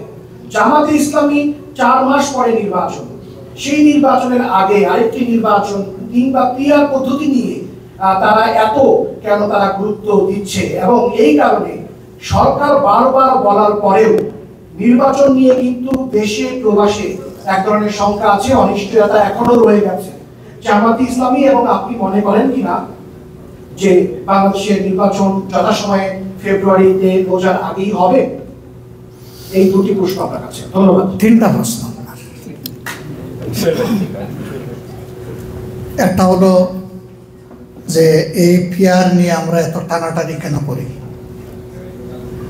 আরেকটা হলো যে আমরা একটা নির্বাচনের আগে আরেকটা নির্বাচন কেন দাবি করি, আর তৃতীয় প্রশ্ন হলো রোজার আগে, এই রোজার আগে কি ইলেকশন হবে যেটা বলা হয়েছে। পিআর নিয়ে আমরা টানাটানি করছি না, আমরা জনগণের কাছে যাচ্ছি, এটা আমাদের অধিকার এবং দায়িত্ব। পিআর আমাদের দেশের জন্য অবশ্যই নতুন, কিন্তু বিশ্বের উন্নত 28টি দেশ ও 91টি দেশ এটা অনুসরণ করে। জনগণ জানতে হবে এই জিনিসগুলো, আমরা জানানোর সুযোগ নিচ্ছি। 2 নম্বর হচ্ছে একটা নির্বাচনের আগে আরেকটা নির্বাচন, এটা খুবই যৌক্তিক। ওই দিন যদি নির্বাচন হয়, কিসের ভিত্তিতে নির্বাচন হচ্ছে জনগণ জানবে না। 2 নম্বর হলো যখন 2টা পেপার পাবে, ব্যালট পেপার, আমাদের দেশের মানুষ অত সচেতন নয়, একটা পকেটে ঢুকে আরেকটাতে সিল মেরে যেটাতে মার্কা দেখবে সে চলে আসবে। এতে গোটা নির্বাচন ব্যবস্থাটাই ফ্রেজাইল হয়ে যাবে। এই জন্য আমরা বলছি, অতীতে এই দেশে 3টা রেফারেন্ডাম হয়েছে, সর্বোচ্চ যেটা এটা 26 দিনের নোটিশে হয়েছে, আর সর্বনিম্ন 18 দিনের নোটিশ। আমরা এখন বলেছি যে এটা নভেম্বর মাসের ভিতরে করলেই চলবে, কোনো অসুবিধা নেই। যা এই দাবিটা খুবই যৌক্তিক। এটা না হলে ইলেকশনের দিন 2টা ক্ষতি হবে, একটা তো বললাম, আরেকটা হলো যে ইলেকশনের প্রসেসটা স্লো ডাউন হয়ে যাবে, তখন ভোটার টার্ন ওভার কমে যাবে। অথচ মানুষ পিপাসার্থ হয়ে আছে, 3টা নির্বাচনে ভোট দিতেই পারেনি। আমাদের তরুণ সমাজ তার জীবনের প্রথম ভোটটাও দেওয়ার সুযোগ পায় নাই। আমরা চাচ্ছি এগুলাকে নির্বিঘ্ন করার জন্য। 3rd প্রশ্ন আপনার, যে এগুলার যদি মীমাংসা না হয় তাহলে নির্বাচন হবে কিনা। সরকার সিদ্ধান্ত নেবে, তবে আমরা এমন কোনো নেতিবাচক কাজ করার পক্ষে নই যেটা জাতীয় জীবনে অনিশ্চয়তা তৈরি করবে। আমরা সিরিয়াসলি চাই যে নির্বাচনটা রমজানের আগেই হোক, এবং এটা আমার মুখ দিয়েই প্রথমে বের হয়েছে। অন্যান্যদের দাবি ভিন্ন ভিন্ন সময়ে ছিল, যাই হোক পরে এটা সেটেল হয়েছে। তারেক সাহেবের সাথে আলাপ হয়েছে, সেখানে আমাদের কোনো রিজার্ভেশন থাকলে আমরা সেটা বলেছি। কেন রিজার্ভেশন? এটা এই কারণে নয় যে ফেব্রুয়ারিতে তারিখ নির্ধারণ হয়েছে, এটা ভিন্ন কারণে। এটা পলিটিক্যাল একটা কাস্টমের ব্যাপার ছিল, কাস্টম আমরা মনে করেছি ভায়োলেশন হয়েছে। সেখানে আমরা বলেছি ওটা শেষ, এটা নিয়ে আর আমাদের কোনো কথা নাই। ওখানেই আমাদের কনসার্ন আমরা এক্সপ্রেস করে শেষ করে দিয়েছি। আমরা মনে করি ফেব্রুয়ারিতে নির্বাচন না হলে সন্দেহ এবং সংকট দুটাই দেখা দিতে পারে। এই জন্য আমরা ফেব্রুয়ারিতে নির্বাচন হওয়ারই পক্ষে। এপিআর নিয়ে একটা প্রশ্ন আছে, জাস্ট আমি অ্যাড করে নিলে শেষ হয়ে যাবে না, ওই যে অর্ডারটা মেনটেন করা ভালো আর কি। সালাম আলাইকুম, আমার নাম ইহসান জুয়েল, আমি টিভিএন 24 এ কাজ করি। আপনার কাছে আমার প্রশ্নটি হলো, আপনি বলছিলেন যে যদি আগামী ফেব্রুয়ারিতে যে নির্বাচনটি হবে সেখানে বড় দল বিএনপির কথা বলছিলেন, তারা আপত্তি জানায় কোয়ালিশন সরকারের বিষয়ে। আপনাদের তেমন কোনো আপত্তি নেই যে সবাইকে নিয়ে ঐক্যমত্যের ভিত্তিতে সরকার গঠনে? আর মাত্র 4 মাস বাকি নির্বাচনের, এখন পর্যন্ত আপনাদের সাথে বিএনপির এমন কোনো আলোচনা প্রত্যক্ষ পরোক্ষভাবে চলছে কিনা, হয়েছে কিনা যে আগামী সরকারটি আপনারা কোয়ালিশন সরকার গঠন করবেন? দ্বিতীয় যে বিষয়টি জানতে চাই, এর আগে আপনি একবার আপনার বক্তব্যে বলেছিলেন বাংলাদেশের দুটি দেশপ্রেমিক শক্তি আছে, জামায়াত ইসলামী এবং বাংলাদেশ সেনাবাহিনী। পরবর্তীতে আমরা দেখলাম সাম্প্রতিক সময়ে সেনাবাহিনীর বেশ কয়েকজন কর্মকর্তাকে আন্তর্জাতিক অপরাধ ট্রাইব্যুনালে তাদেরকে আটক করা হয়েছে এবং তাদের বিচারের দাবিটি উঠেছে। এই বিষয়ে জামায়াত ইসলামের অবস্থানটি জানতে চাই। আমার আগেরটা একটু সংযোজন আছে। আমি বলেছিলাম যে পরীক্ষিত দেশপ্রেমিক শক্তি। পরীক্ষিত শব্দটা আমরা আমাদের প্রতি আপনারা মহব্বতের কারণে বাদ দিয়ে দিয়েছিলেন। এখন কথা আপনার দ্বিতীয়টা, যে সেনাবাহিনীর কতিপয় অফিসার যারা গ্রেফতার হয়েছেন এবং কিছু দেশ ছেড়ে তারা চলেও গেছেন, এখন তাদের ব্যাপারে আমাদের দৃষ্টিভঙ্গি কী? শুধু তাদের ব্যাপারে না, যারা যে কোনো ধরনের ক্রাইম কমিট করবে, সকল পারপিউটেটর, তাদের বিচারটা স্বচ্ছ হোক, ন্যায়সঙ্গত হোক, এবং সেই বিচারে যারা ভিকটিম ফ্যামিলি তারা তাদের ন্যায় বিচার পাক, এটা হচ্ছে আমাদের দাবি। এখন তিনি সেনাবাহিনীর সদস্য হতে পারেন, অন্য কেউ হতে পারেন, আলাদাভাবে সেনাবাহিনীর প্রতি আমাদের কোনো ব্যাপার নাই। আর এটা কোনো বাহিনীর ব্যাপারও না। বাহিনীর কতিপয় সদস্য তারা তাদের শপথ ভঙ্গ করে অথবা দায়িত্বের অতিরিক্ত তারা কিছু করতে গিয়ে জাতির এই দুর্ভোগটা এবং যন্ত্রণাটা তারা তৈরি করেছিলেন। এখন যে কেউই এই দেশে অপরাধ করবেন, কেউ আইনের কাভারেজের বাইরে থাকা উচিত না। আর আমাদের পলিসি হচ্ছে, আমরা জানি না আল্লাহ তাআলা কাকে দেশ পরিচালনার দায়িত্ব দিবেন। আমাদের সমাজে যে বৈষম্যটা আছে, সরকারি চাকরিজীবী হইলে একটা, রানিং গভর্নমেন্টে থাকলে একটা, আমরা ইনশাল্লাহ এটা রাখবো না। রানিং গভর্নমেন্টের প্রেসিডেন্টও যদি বড় কোনো ক্রাইম করে ফেলেন, তাকেও প্রসিকিউট করা হবে ইনশাল্লাহ।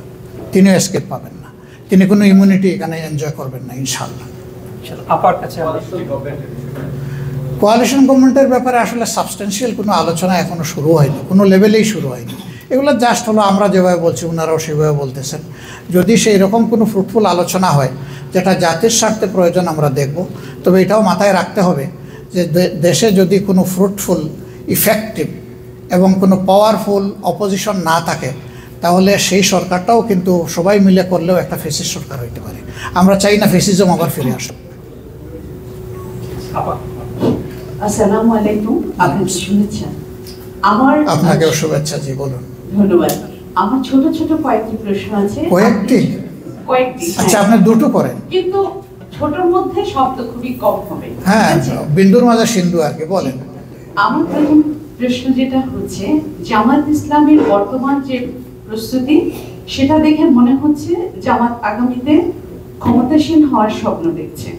যদি সেটা দেখে থাকে, আমার জানতে ইচ্ছে করছে বাংলাদেশে জামাত ইসলামের বর্তমানে কত শতাংশ ভোট আছে? এটা আপনারা কোনো জরিপ করেছেন কিনা? যদি করে থাকেন, আমি জরিপটা জানতে চাই।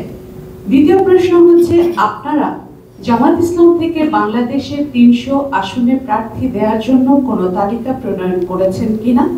যদি সেটা হয়ে থাকে, আপনারা সংখ্যাগরিষ্ঠতা পেয়ে বাংলাদেশের সরকার গঠন করতে পারবেন এরকম আস্থাশীল কিনা? যদি সেখানে আস্থাশীল না হন, বিএনপি, এনসিপি এবং বিভিন্ন রাজনৈতিক দলের সাথে আপনাদের কোনো সমঝোতা বা জোট হবে কিনা? বর্তমানে যে নির্বাচন কমিশন আছে, আপনারা এর কোনো আল্লাহু আকবার, আমার মেধা যদি এখানে আটকা পড়ে যায়। আমি শেষ করে দিচ্ছি।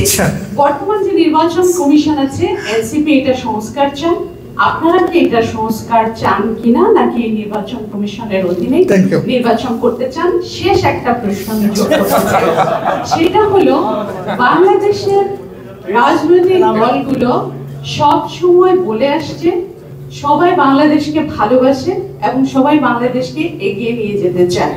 কাজের মাধ্যমে যদি সত্যিকার অর্থে সকল রাজনৈতিক দলের সমন্বয়ে একটা জাতীয় ঐক্য গড়ে তোলা যায়, যেটা জাতীয় প্রশ্নে সব সময় কোনো দিকে না তাকিয়ে একভাবে এগিয়ে যাবে, এইরকম কোনো প্রচেষ্টা আপনাদের আছে কিনা? ধন্যবাদ। আমি যদি কারো বিরক্তির উদ্রেক করে থাকি, আশা করি আপনাদের অনেক প্রশ্নেরই উত্তর পাবেন। ধন্যবাদ।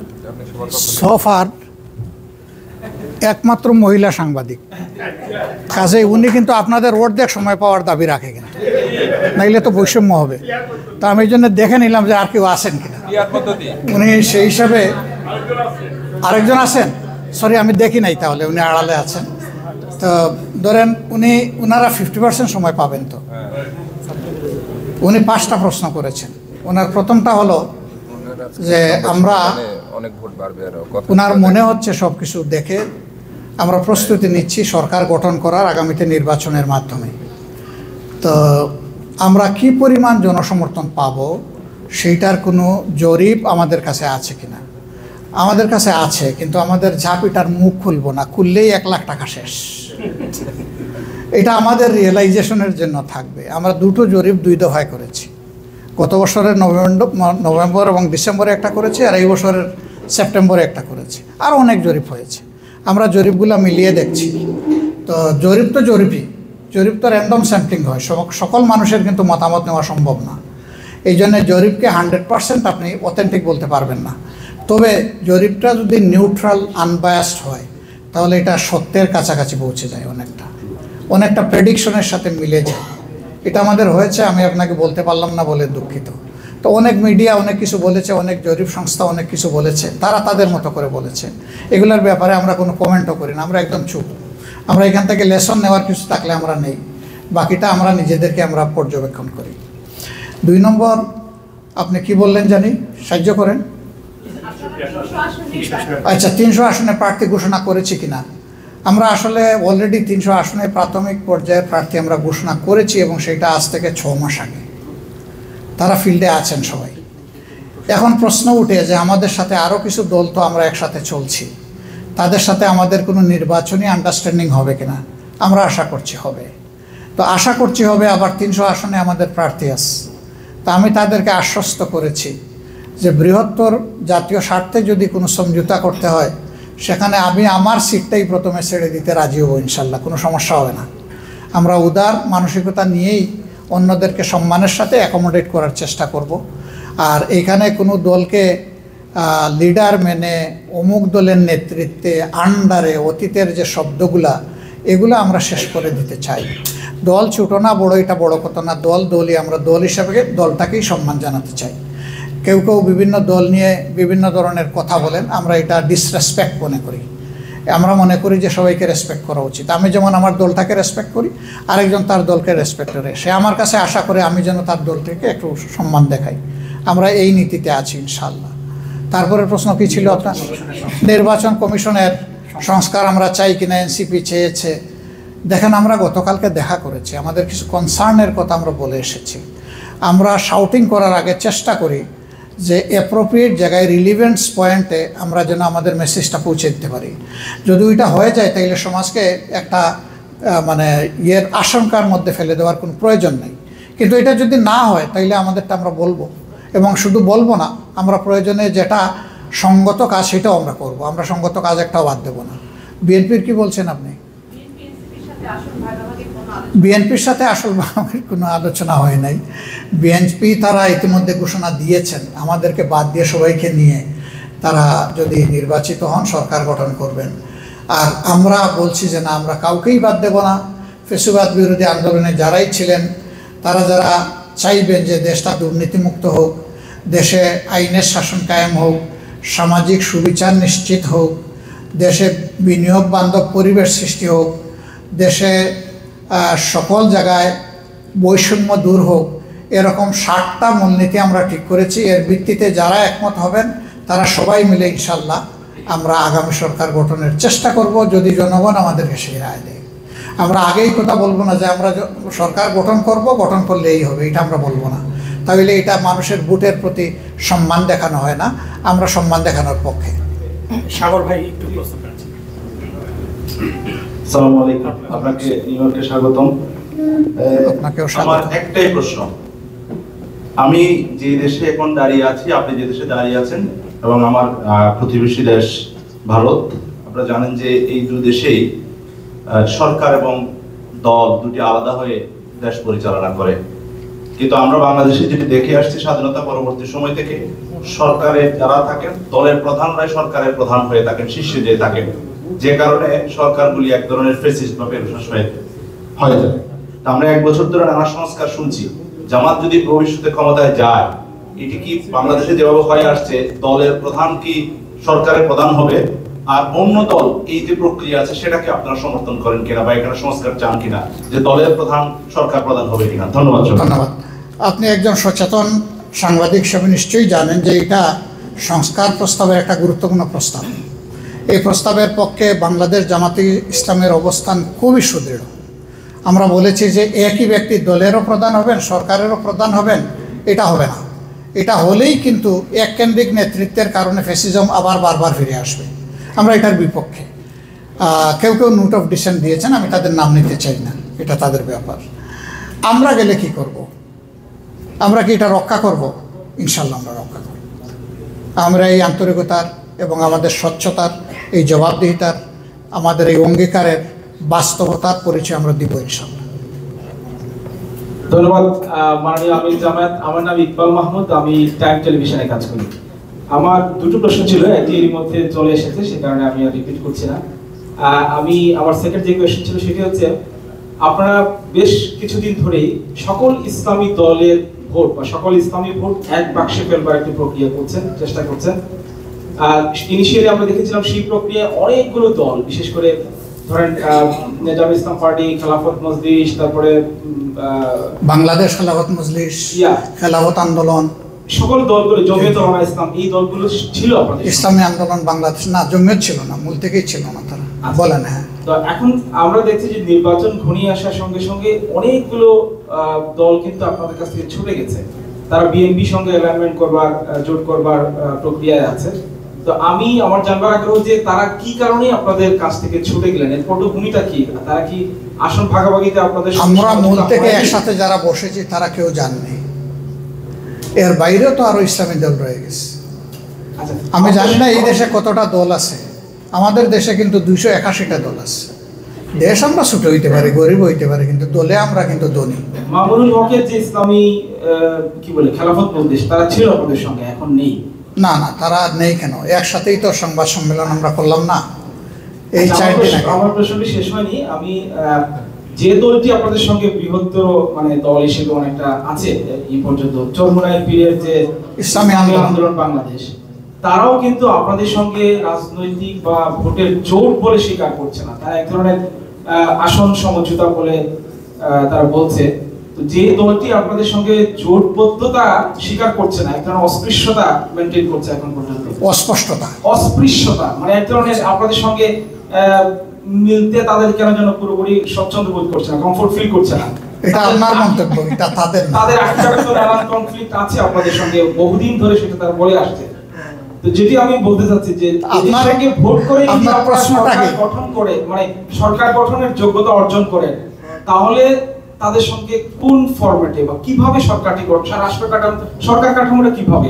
প্রশ্নই যখন উত্তর, তখন উত্তরের জায়গা কোথায়? ধন্যবাদ। আসলে প্রশ্নটা হয়ে গেছে খুব বিশ্লেষণধর্মী।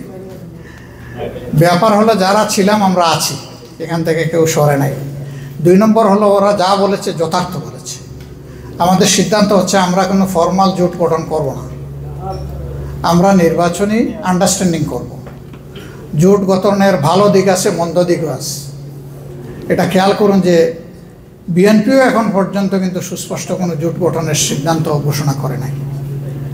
আমাদের অতীত অভিজ্ঞতা সবার আছে, সেটাকে সামনে নিয়েই আমরা নির্বাচনী সমঝোতার পথে সবাই হাঁটছি।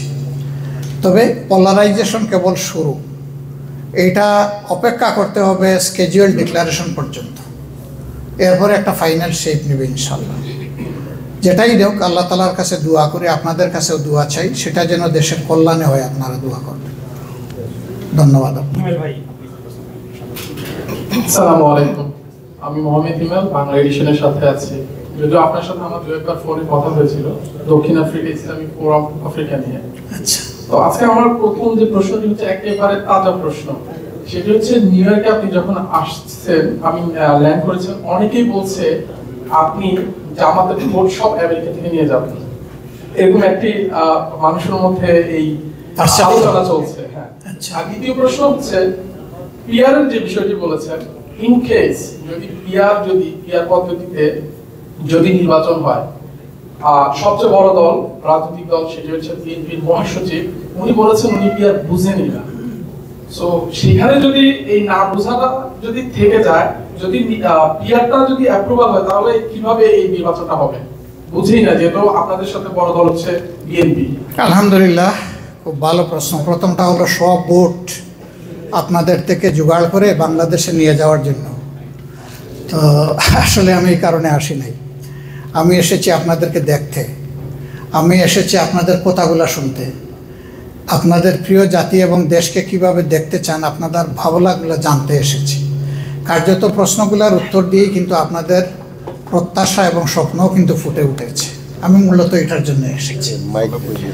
2 নম্বর হচ্ছে যে বড় দল, আমি বড় দল ছোট দল নাই বলি, গুরুত্বপূর্ণ দল বলি। সেটাই আমি বড় ছোট ওই ভেদাভেদেও যেতে রাজি না। কে কোন দিন বড় হয়ে যায় বলা কঠিন, কোন বড় আবার ছোট হয়ে যায় সেটাও বলা কঠিন, আবার কোন বড় দল আরও বড় হয় সেটাও বলা কঠিন। আমি ওইদিকে যাব না। তো উনি একজন রাজনীতিবিদ, দেশের স্বনামধন্য একটা দল এবং দলের গুরুত্বপূর্ণ পদে আছেন তিনি। তার কথা বলেছেন যে তিনি বুঝেন না। যেহেতু বিষয়টা প্রসঙ্গটা এসেছে, বুঝার দায়িত্ব আমাদের সবার। আমরা যদি বুঝারই চেষ্টা না করি তাহলে জিনিসটা ভালো না মন্দ এটার জাজমেন্ট করবো কীভাবে? আর এই পর্যায়ের রাজনীতিবিদরা আমরা যদি বলি যে আমরা বুঝি না, তাহলে আমরা কি দুনিয়ায় ঘুরি না? দুনিয়া যে 91টা দেশে পিআর সিস্টেমে রাজনীতি হয়, ভোট হয়, সরকার গঠন হয়, এবং সেই অনেকগুলো দেশ কিন্তু খুবই গুরুত্বপূর্ণ দেশ, এগুলো ফেলে দেওয়ার মতো দেশ না।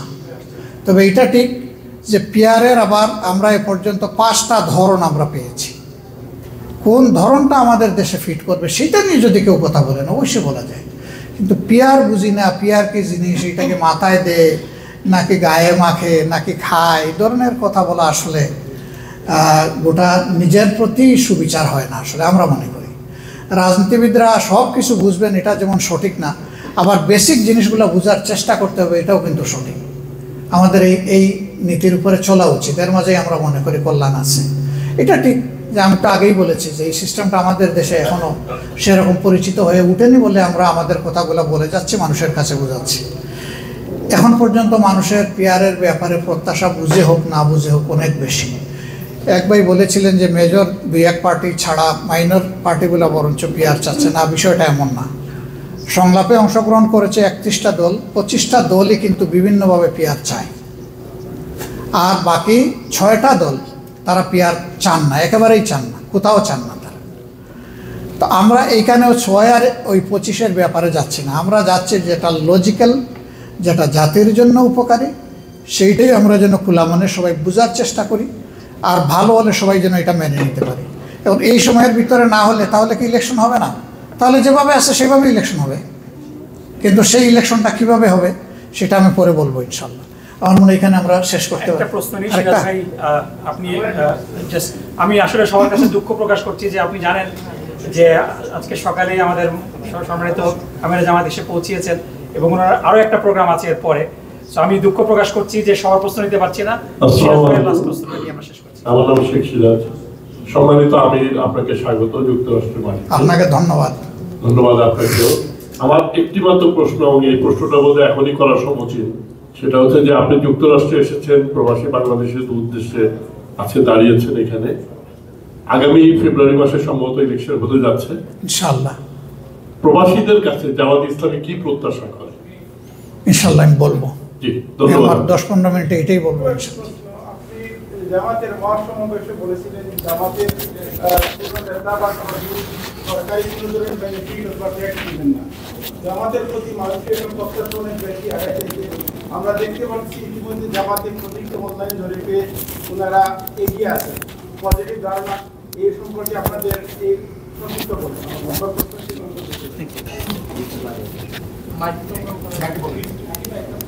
জি, আমরা আর কোনো প্রশ্ন নিতে পারছি না। ইনশাআল্লাহ আমাদের সম্মানিত আমিরে জামাত আপনাদের সামনে ইনশাআল্লাহ সংক্ষিপ্ত এটা মূল বক্তব্যে এসে যাবে আপনার, এটা ইনশাআল্লাহ। ধন্যবাদ। আমি একটু সুযোগ নিচ্ছি আপনাদের কাছ থেকে। আসলে আপনাদের কথাগুলো আরও শুনলে আরও বেশি বেনিফিটেড হতাম, নো ডাউট। যারা পারলেন না, আমাদের এমদাদ হোসেন দীপু সহ সবার কাছে আমরা দুঃখ প্রকাশ করছি, এবং অনেকের সাথে আমি পার্সোনালি কানেক্টেড আছি। আর আমার ফোনে কোনো ফিল্টার নাই, ওপেন ফর অল। আমার এখানে কোনো প্রটোকল নাই যে অমুকের মাধ্যমে আমার কাছে আসতে হবে। আমি অত বড় কোনো ব্যক্তি না, একেবারে অর্ডিনারি একটা মানুষ। এই জন্যে আমার ফোন কিন্তু ওপেন ফর অল। তো আলহামদুলিল্লাহ, আমি প্রথমে আপনাদের সকলকে ধন্যবাদ জানাই, কৃতজ্ঞতা জানাই। সকলেই এখানে গুরুত্বপূর্ণ অবস্থানে রয়েছেন, সকলের সময় খুবই মূল্যবান। তারপরেও আপনারা একটা ভালোবাসার টানে এখানে এসেছেন বলে আমি মনে করি, এবং সেটা আমার প্রতি না, সেটা জন্মস্থান বাংলাদেশের প্রতি ভালোবাসার কারণে আপনারা এসেছেন। আপনাদের এই ভালোবাসাকে আমি সম্মান করেই আপনাদের খেদমতে আমার 2-3টা কথা। নাম্বার 1, আমরা যে যেখানে থাকি, ডায়াসপোরা হিসাবে বাংলাদেশ আমাদের নিজস্ব জন্মভূমি। আমাদের জন্মভূমির যদি কোনো ভালো কিছু হয় তাহলে তার অংশীদার আমরা সবাই হব, আর যদি কোনো ক্ষতি হয় তারও ভাগ আমাদেরকে বহন করতে হবে। আমি অতীত নিয়ে একটা কথাও বলবো না। আমি কিন্তু always positive and forward looking, সামনে যেতে চাই, পিছনে দৌড়াইতে চাই না। এই জায়গাটায় আপনাদের প্রতি আমাদের 3টা অনুরোধ।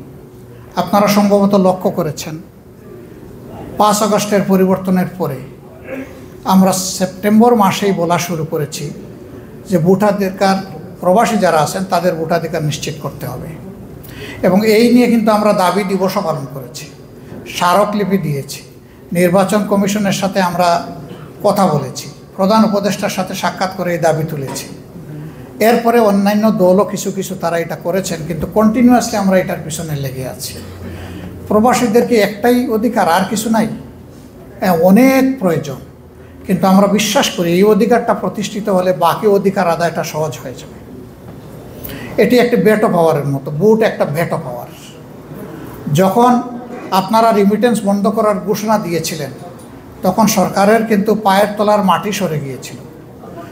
সরকারের একজন মন্ত্রী হাত জোড় করে আপনাদের সহযোগিতা চেয়েছিল। কেন? অর্থনীতির চাকা তখন কিন্তু বন্ধ হয়ে গেছিল, ঘুরে নাই, বাধ্য হয়ে। সেই জায়গায় আমরা আপনাদেরকে খুব বাহবা দেই রিমিটেন্স যোদ্ধা হিসাবে, কিন্তু এই যোদ্ধারা সমাজের যে কিছু সাফারিং তারা যে ভোগ করেন সেইটা লাঘবে কার্যকর কোনো ব্যবস্থা কোনো সরকার অতীতে নিতে পারেনি। আমরা তখন দেখলাম যে একটা পয়েন্টে আমরা আসি যে একটা দাবি আদায় হলে বাকি দাবিগুলো আদায়ের পথ খুলে যাবে। আমরা এই বিষয়টার উপরে সবচেয়ে বেশি গুরুত্ব দিয়েছি। এর মানে এই নয় যে এই দাবি আমরা করেছি বলে সব প্রবাসীরা আমাদেরকে ভোট দিয়ে দেবে, যে যাকে ভালোবাসে তাকে ভোট দেবে, কিন্তু আমরা চাই যে তাদের ভোটের অধিকারটা নিশ্চিত হোক। আমরা এখন কষ্ট করে এই দাবি মানতে বাধ্য করলাম। এখন আপনাদেরকে অনুরোধ করব যে আপনাদের দাবি বাস্তবায়ন করতে আপনারা সরকারকে বাধ্য করবেন। আমরা কিন্তু লেগে আছি। এখন ভোটার হওয়ার যে প্রক্রিয়া কিছু জায়গায় জটিল, কিছু জায়গায় সহজ করেছে, এক এক জায়গায় এক এক রকম। একটা ইউনিফর্ম জায়গায় আসার জন্য আমরা সরকারকে বলেছি 2টা ইনস্ট্রুমেন্টের যে কোনো একটা ইনস্ট্রুমেন্ট হলে তাদেরকে অনলাইন রেজিস্ট্রেশনের মাধ্যমে ভোটার করতে হবে। একটা হলো যদি তাদের এনআইডি থাকে তাহলে আর কিছু দেখার দরকার নেই, এটার ভিত্তিতেই করেন। বাংলাদেশের মানুষের পাসপোর্ট থাকা এটা বাধ্যতামূলক নয়। পাসপোর্ট আমার ট্রাভেলিং ডকুমেন্ট, এটা আমার নাগরিকত্বের সনদ নয়। আমার নাগরিকত্বের সনদ হচ্ছে আমার ন্যাশনাল আইডি। এটা যার আছে তাকে অবশ্যই ভোটার করতে হবে, সে দুনিয়ার যেখানে থাকুক। আর যদি এটা কারো না থাকে, তার যদি একটা ভ্যালিড পাসপোর্ট থাকে তাইলে ওটাকে যেন কনসিডারেশনে নেওয়া হয়। কিন্তু প্রাইম ডিমান্ড আমরা দিয়েছি এনআইডিকে। এখন আপনারা যদি এটা সঠিক মনে করেন আপনারা এটার উপরে গুরুত্ব দেবেন, এটার বাইরেও যদি আরও ভালো কিছু মনে করেন সেটার উপরে আপনারা কিন্তু গুরুত্ব দেবেন। কথা আপনাদেরকে বললেই কাজটা কিন্তু বাস্তবায়ন সহজ হয়ে যাবে। এখানে কেউ যেন বাদ না পড়েন, সকলেই যেন ভোটার হন। যার পছন্দ, যারে তার দল এবং ব্যক্তি সে পছন্দ করবে, ভোট দেবে, এটা তার ব্যাপার। কিন্তু আমরা চাই সকলের এই অধিকারটা আগে প্রতিষ্ঠিত হোক। 2 নম্বর হচ্ছে যে অধিকার ঠিকই আপনি রেজিস্ট্রেশন হলো, কিন্তু ভোটের সময় আপনি ভোটটা দিলেন না। কষ্ট করে এটাও নিশ্চিত করতে হবে। যদি এই টার্ন ওভারটা কম হয় তাহলে যে জিনিসটা আমরা আপনাদের জন্য লড়াই করছি ওটা হবে না ভাই। 30% ভোটের যদি টার্ন ওভার হয় প্রবাসীদের, গুরুত্ব দিবে না। কিন্তু যদি দেখে যে ইট ইজ ওভার 70%, তখন সবার রক্ত সব খাড়া হয়ে যাবে, যে ওনাদেরকে ইগনোর করার কোনো সুযোগ নাই, প্রপার ইম্পর্টেন্স দিতে হবে।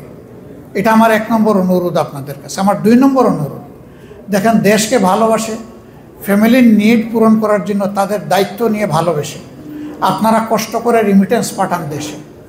অবশ্যই এটা দেশের দ্বিতীয় মানে ফরেন মানির সোর্স, কিন্তু প্রকৃত অর্থে এটাই প্রথম। গার্মেন্টসের মাধ্যমে যেটা আসে এটা আবার ইনভেস্টমেন্ট হয়ে যায়, দেশের বাইরে চলে যায়, কিন্তু আপনাদের পাঠানো 1 টাকাও কিন্তু বিদেশে আসে না, ওইটা দেশের কাজে লাগে। ফলে এই সেক্টরটা খুবই গুরুত্বপূর্ণ হওয়া সত্ত্বেও আমরা আরেকটা রিমিটেন্স আপনাদের কাছে চাই।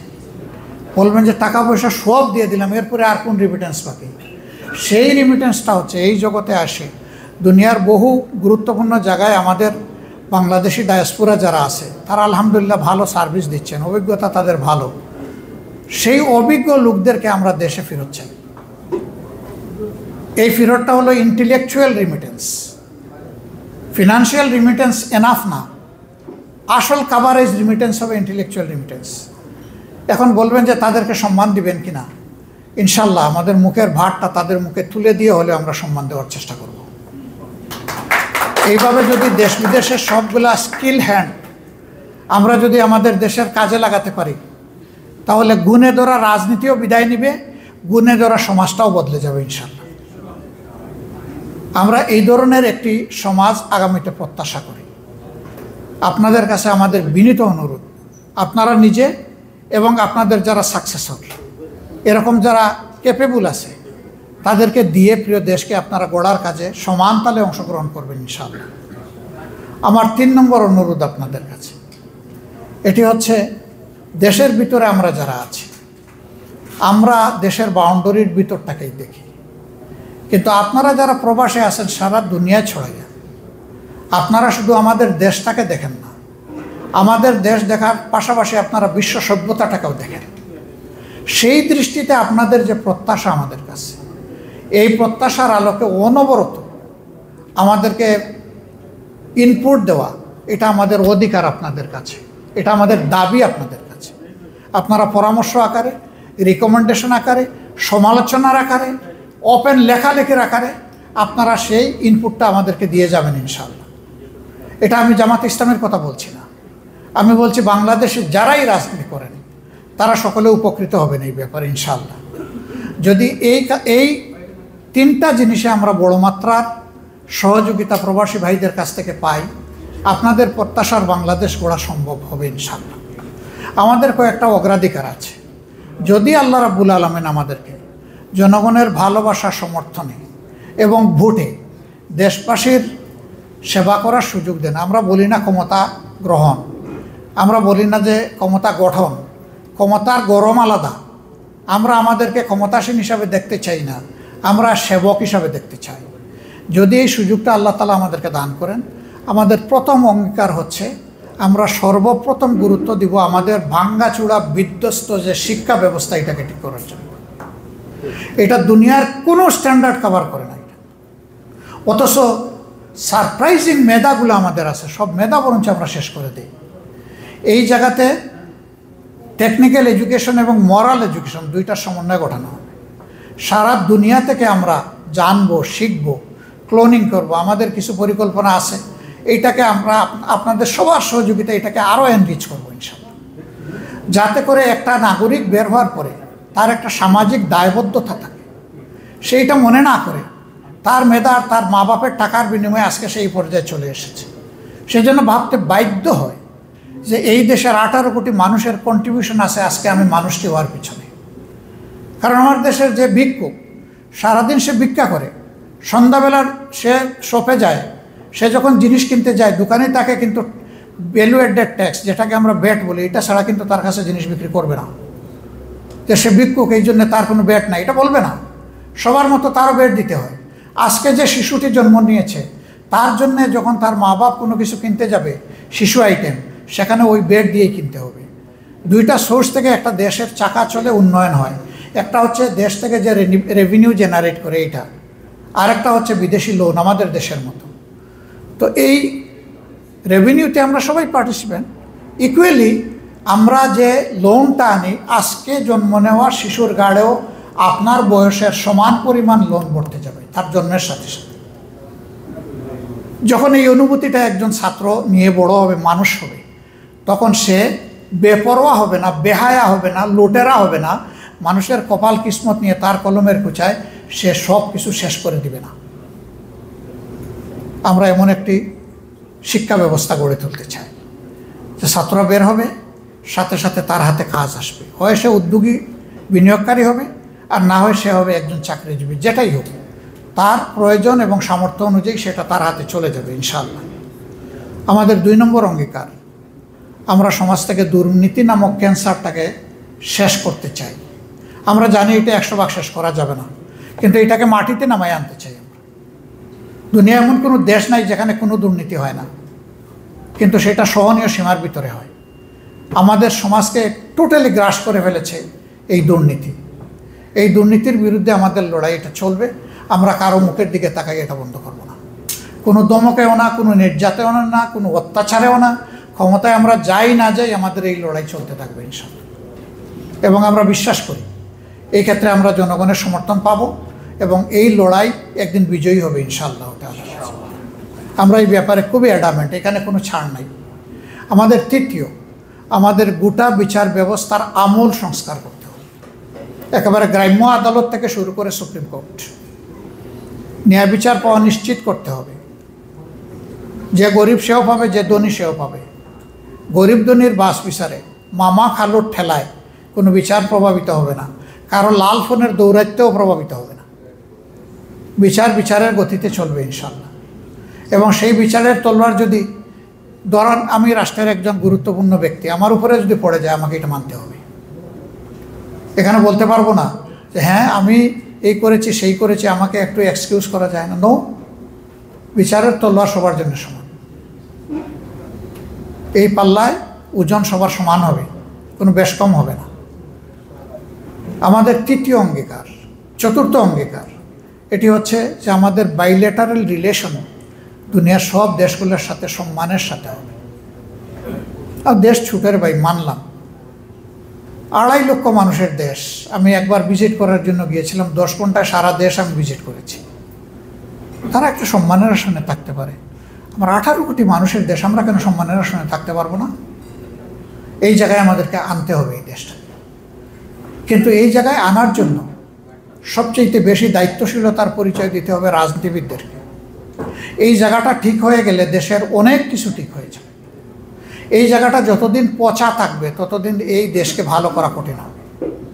এই জায়গার মেরামত হবে বড় একটা মেরামত, চ্যালেঞ্জ হবে বড় চ্যালেঞ্জ। সুতরাং এই কাজগুলো নিয়ে আমরা যখন আগাবো, তখন আমরা এটা গভীরভাবে বিশ্বাস করি যে আমাদের সামনে হিমালয় পর্বত এসে দাঁড়ায় যাবে। আমরা আল্লাহর কাছে সাহায্য চাই, আপনাদের ভালোবাসা, দোয়া চাই। সেই দিন যেন হিমালয় পর্বতকে পরোয়া না করে আমরা এটাকে মাড়ানোর জন্য চেষ্টা করতে পারি। এবং মানুষের পক্ষে এটা সম্ভব যদি তার ইন্টেনশন ভালো হয়। কিন্তু সে যদি ধান্দাবাজ মতলবী হয়, তাহলে ওখানে গিয়ে সে থেমে যাবে এবং রিভার্স করে চলে আসবে। যদি কিছু ভিক্ষা শিক্ষা পায়, সেটা নিয়ে খুশি হয়ে যাবে। আমরা এটা চাই না। এই জন্যে এই ক্ষেত্রে আমরা আপোষহীন থাকবো ইনশাআল্লাহ। আমরা মিউচুয়াল রেসপেক্টের ভিত্তিতে দুনিয়া সবার সাথে আমরা সম্পর্কটা চাচ্ছি। এবং এইটা আপহোল্ড করার জন্য আপনারা প্রত্যেকে বাংলাদেশের একজন অ্যাম্বাসেডার হিসেবে কাজ করতে পারেন। এই শব্দটা মুখে নিলেও আমার কষ্ট লাগে। ছোট্ট একটা দেশে আছি, বিভিন্ন মিশনের লোকেরা আমাদের সাথে আসেন, তারা বসেন, কথা বলেন। তারা 10টা কথা বললে 6টা কথা তার দেশের স্বার্থে বলে আমাদের সাথে। আপনারা যদি ক্ষমতায় যান, কী করবেন? এটা কী করবেন, ওইটা কী করবেন, ওইটা কী করবেন, আমার দেশের এই স্বার্থ কী দেখবেন আপনি? আর আমাদের যারা মিশনে আছেন তারা কি করেন, আপনারাই তার সাক্ষী, আমি বলতে পারবো না এটা। তো ভালো কোনো রিপোর্টেশন আমাদের নাই এই ক্ষেত্রে। এটা দুঃখজনক। বরঞ্চ যিনি আছেন মালদ্বীপে, তিনি চেষ্টা করেন কিভাবে তিনি যাবেন সৌদি আরব। যদি সৌদি আরব যেতে পারেন, তিনি চিন্তা করেন কীভাবে ইউকেতে পৌঁছবেন। যদি ইউকেতে একবার পোস্টিং হয়ে যায়, তিনি চিন্তা করেন ইউএসএতে কীভাবে আসা যায়। তিনি তার নিজের অ্যাচিভমেন্টটাকে তিনি বাড়াতে চান, কিন্তু রাষ্ট্রকে ব্র্যান্ডিং করার যে দায়িত্ব দিয়ে রাষ্ট্র তাকে পাঠালো, তিনি কিন্তু সেটা অনেক ক্ষেত্রেই আঞ্জাম দিচ্ছেন না, এবং এটাই আমাদের common character everywhere in the world. এই সিনারিওটা চেঞ্জ করতে হবে। সব জায়গায় কমিটেড পিপলগুলো লাগবে, যারা তার দেশকে কনসিভ করবে সিরিয়াসলি অ্যান্ড ডিপলি। এখন আপনাদেরকে আমরা সেই অ্যাম্বাসেডারের দায়িত্ব, বাংলাদেশকে ব্র্যান্ডিং করার জন্য আপনারা পারবেন ইনশাআল্লাহ। এই সাংবাদিক সমাজের পক্ষে এটা সম্ভব।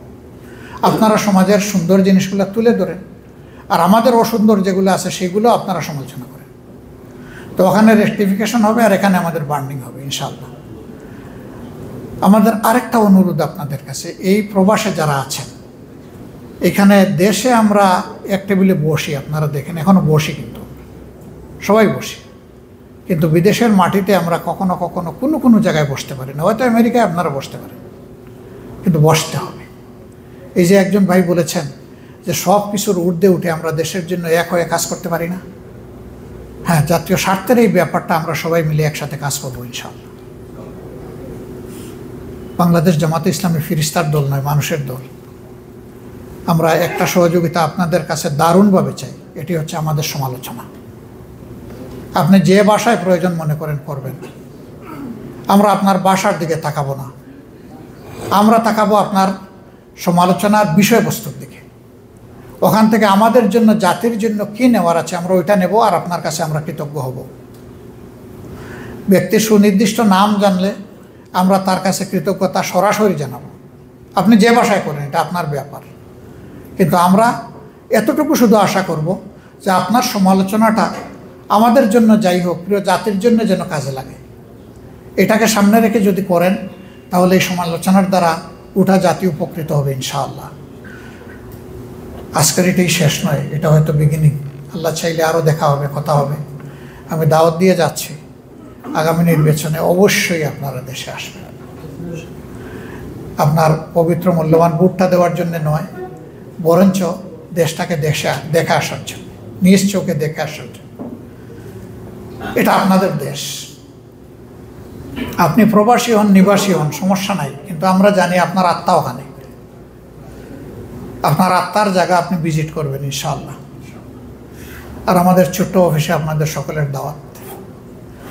সবাই না যেতে পারলেও দাওয়াত কিন্তু আমি দিয়ে গেলাম, এবং আমি আশা করব আপনারা যেতেও পারবেন ইনশাআল্লাহ। সবাইকে অনেক ধন্যবাদ, মূল্যবান সময় দিয়েছেন, আমরা কৃতজ্ঞ, আমরা শুকরিয়া আদায় করি। এখানে যারা আয়োজন করেছেন তাদেরও আমি কৃতজ্ঞতা আদায় করছি। তারা দাওয়াত দিয়ে আপনাদেরকে এখানে একত্রিত করেছেন।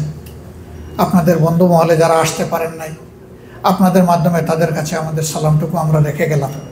যতটুকু সম্ভব আপনারা পৌঁছাবেন, তবে পরিবারের প্রধান ব্যক্তিকে পৌঁছাতে কেউ ভুল করবেন না। সেই প্রধান ব্যক্তি কিন্তু আপনি নন, সেই প্রধান ব্যক্তি আমাদের আপাদের সমাজ, যারা 24 ঘন্টা আপনাদের সম্পদ, আপনাদের সন্তান এবং আপনাদের ইজ্জত তারা দেখে শুনে রাখেন। সেই বোনেরা, মায়েরা যারা আপনাদের ঘরে আছেন, আপনাদের স্ত্রীদের সবার কাছে আমার সালাম। আপনারা সালামটুকুন পৌঁছাবেন। আসসালামু আলাইকুম ওয়া রাহমাতুল্লাহি ওয়া বারাকাতুহু।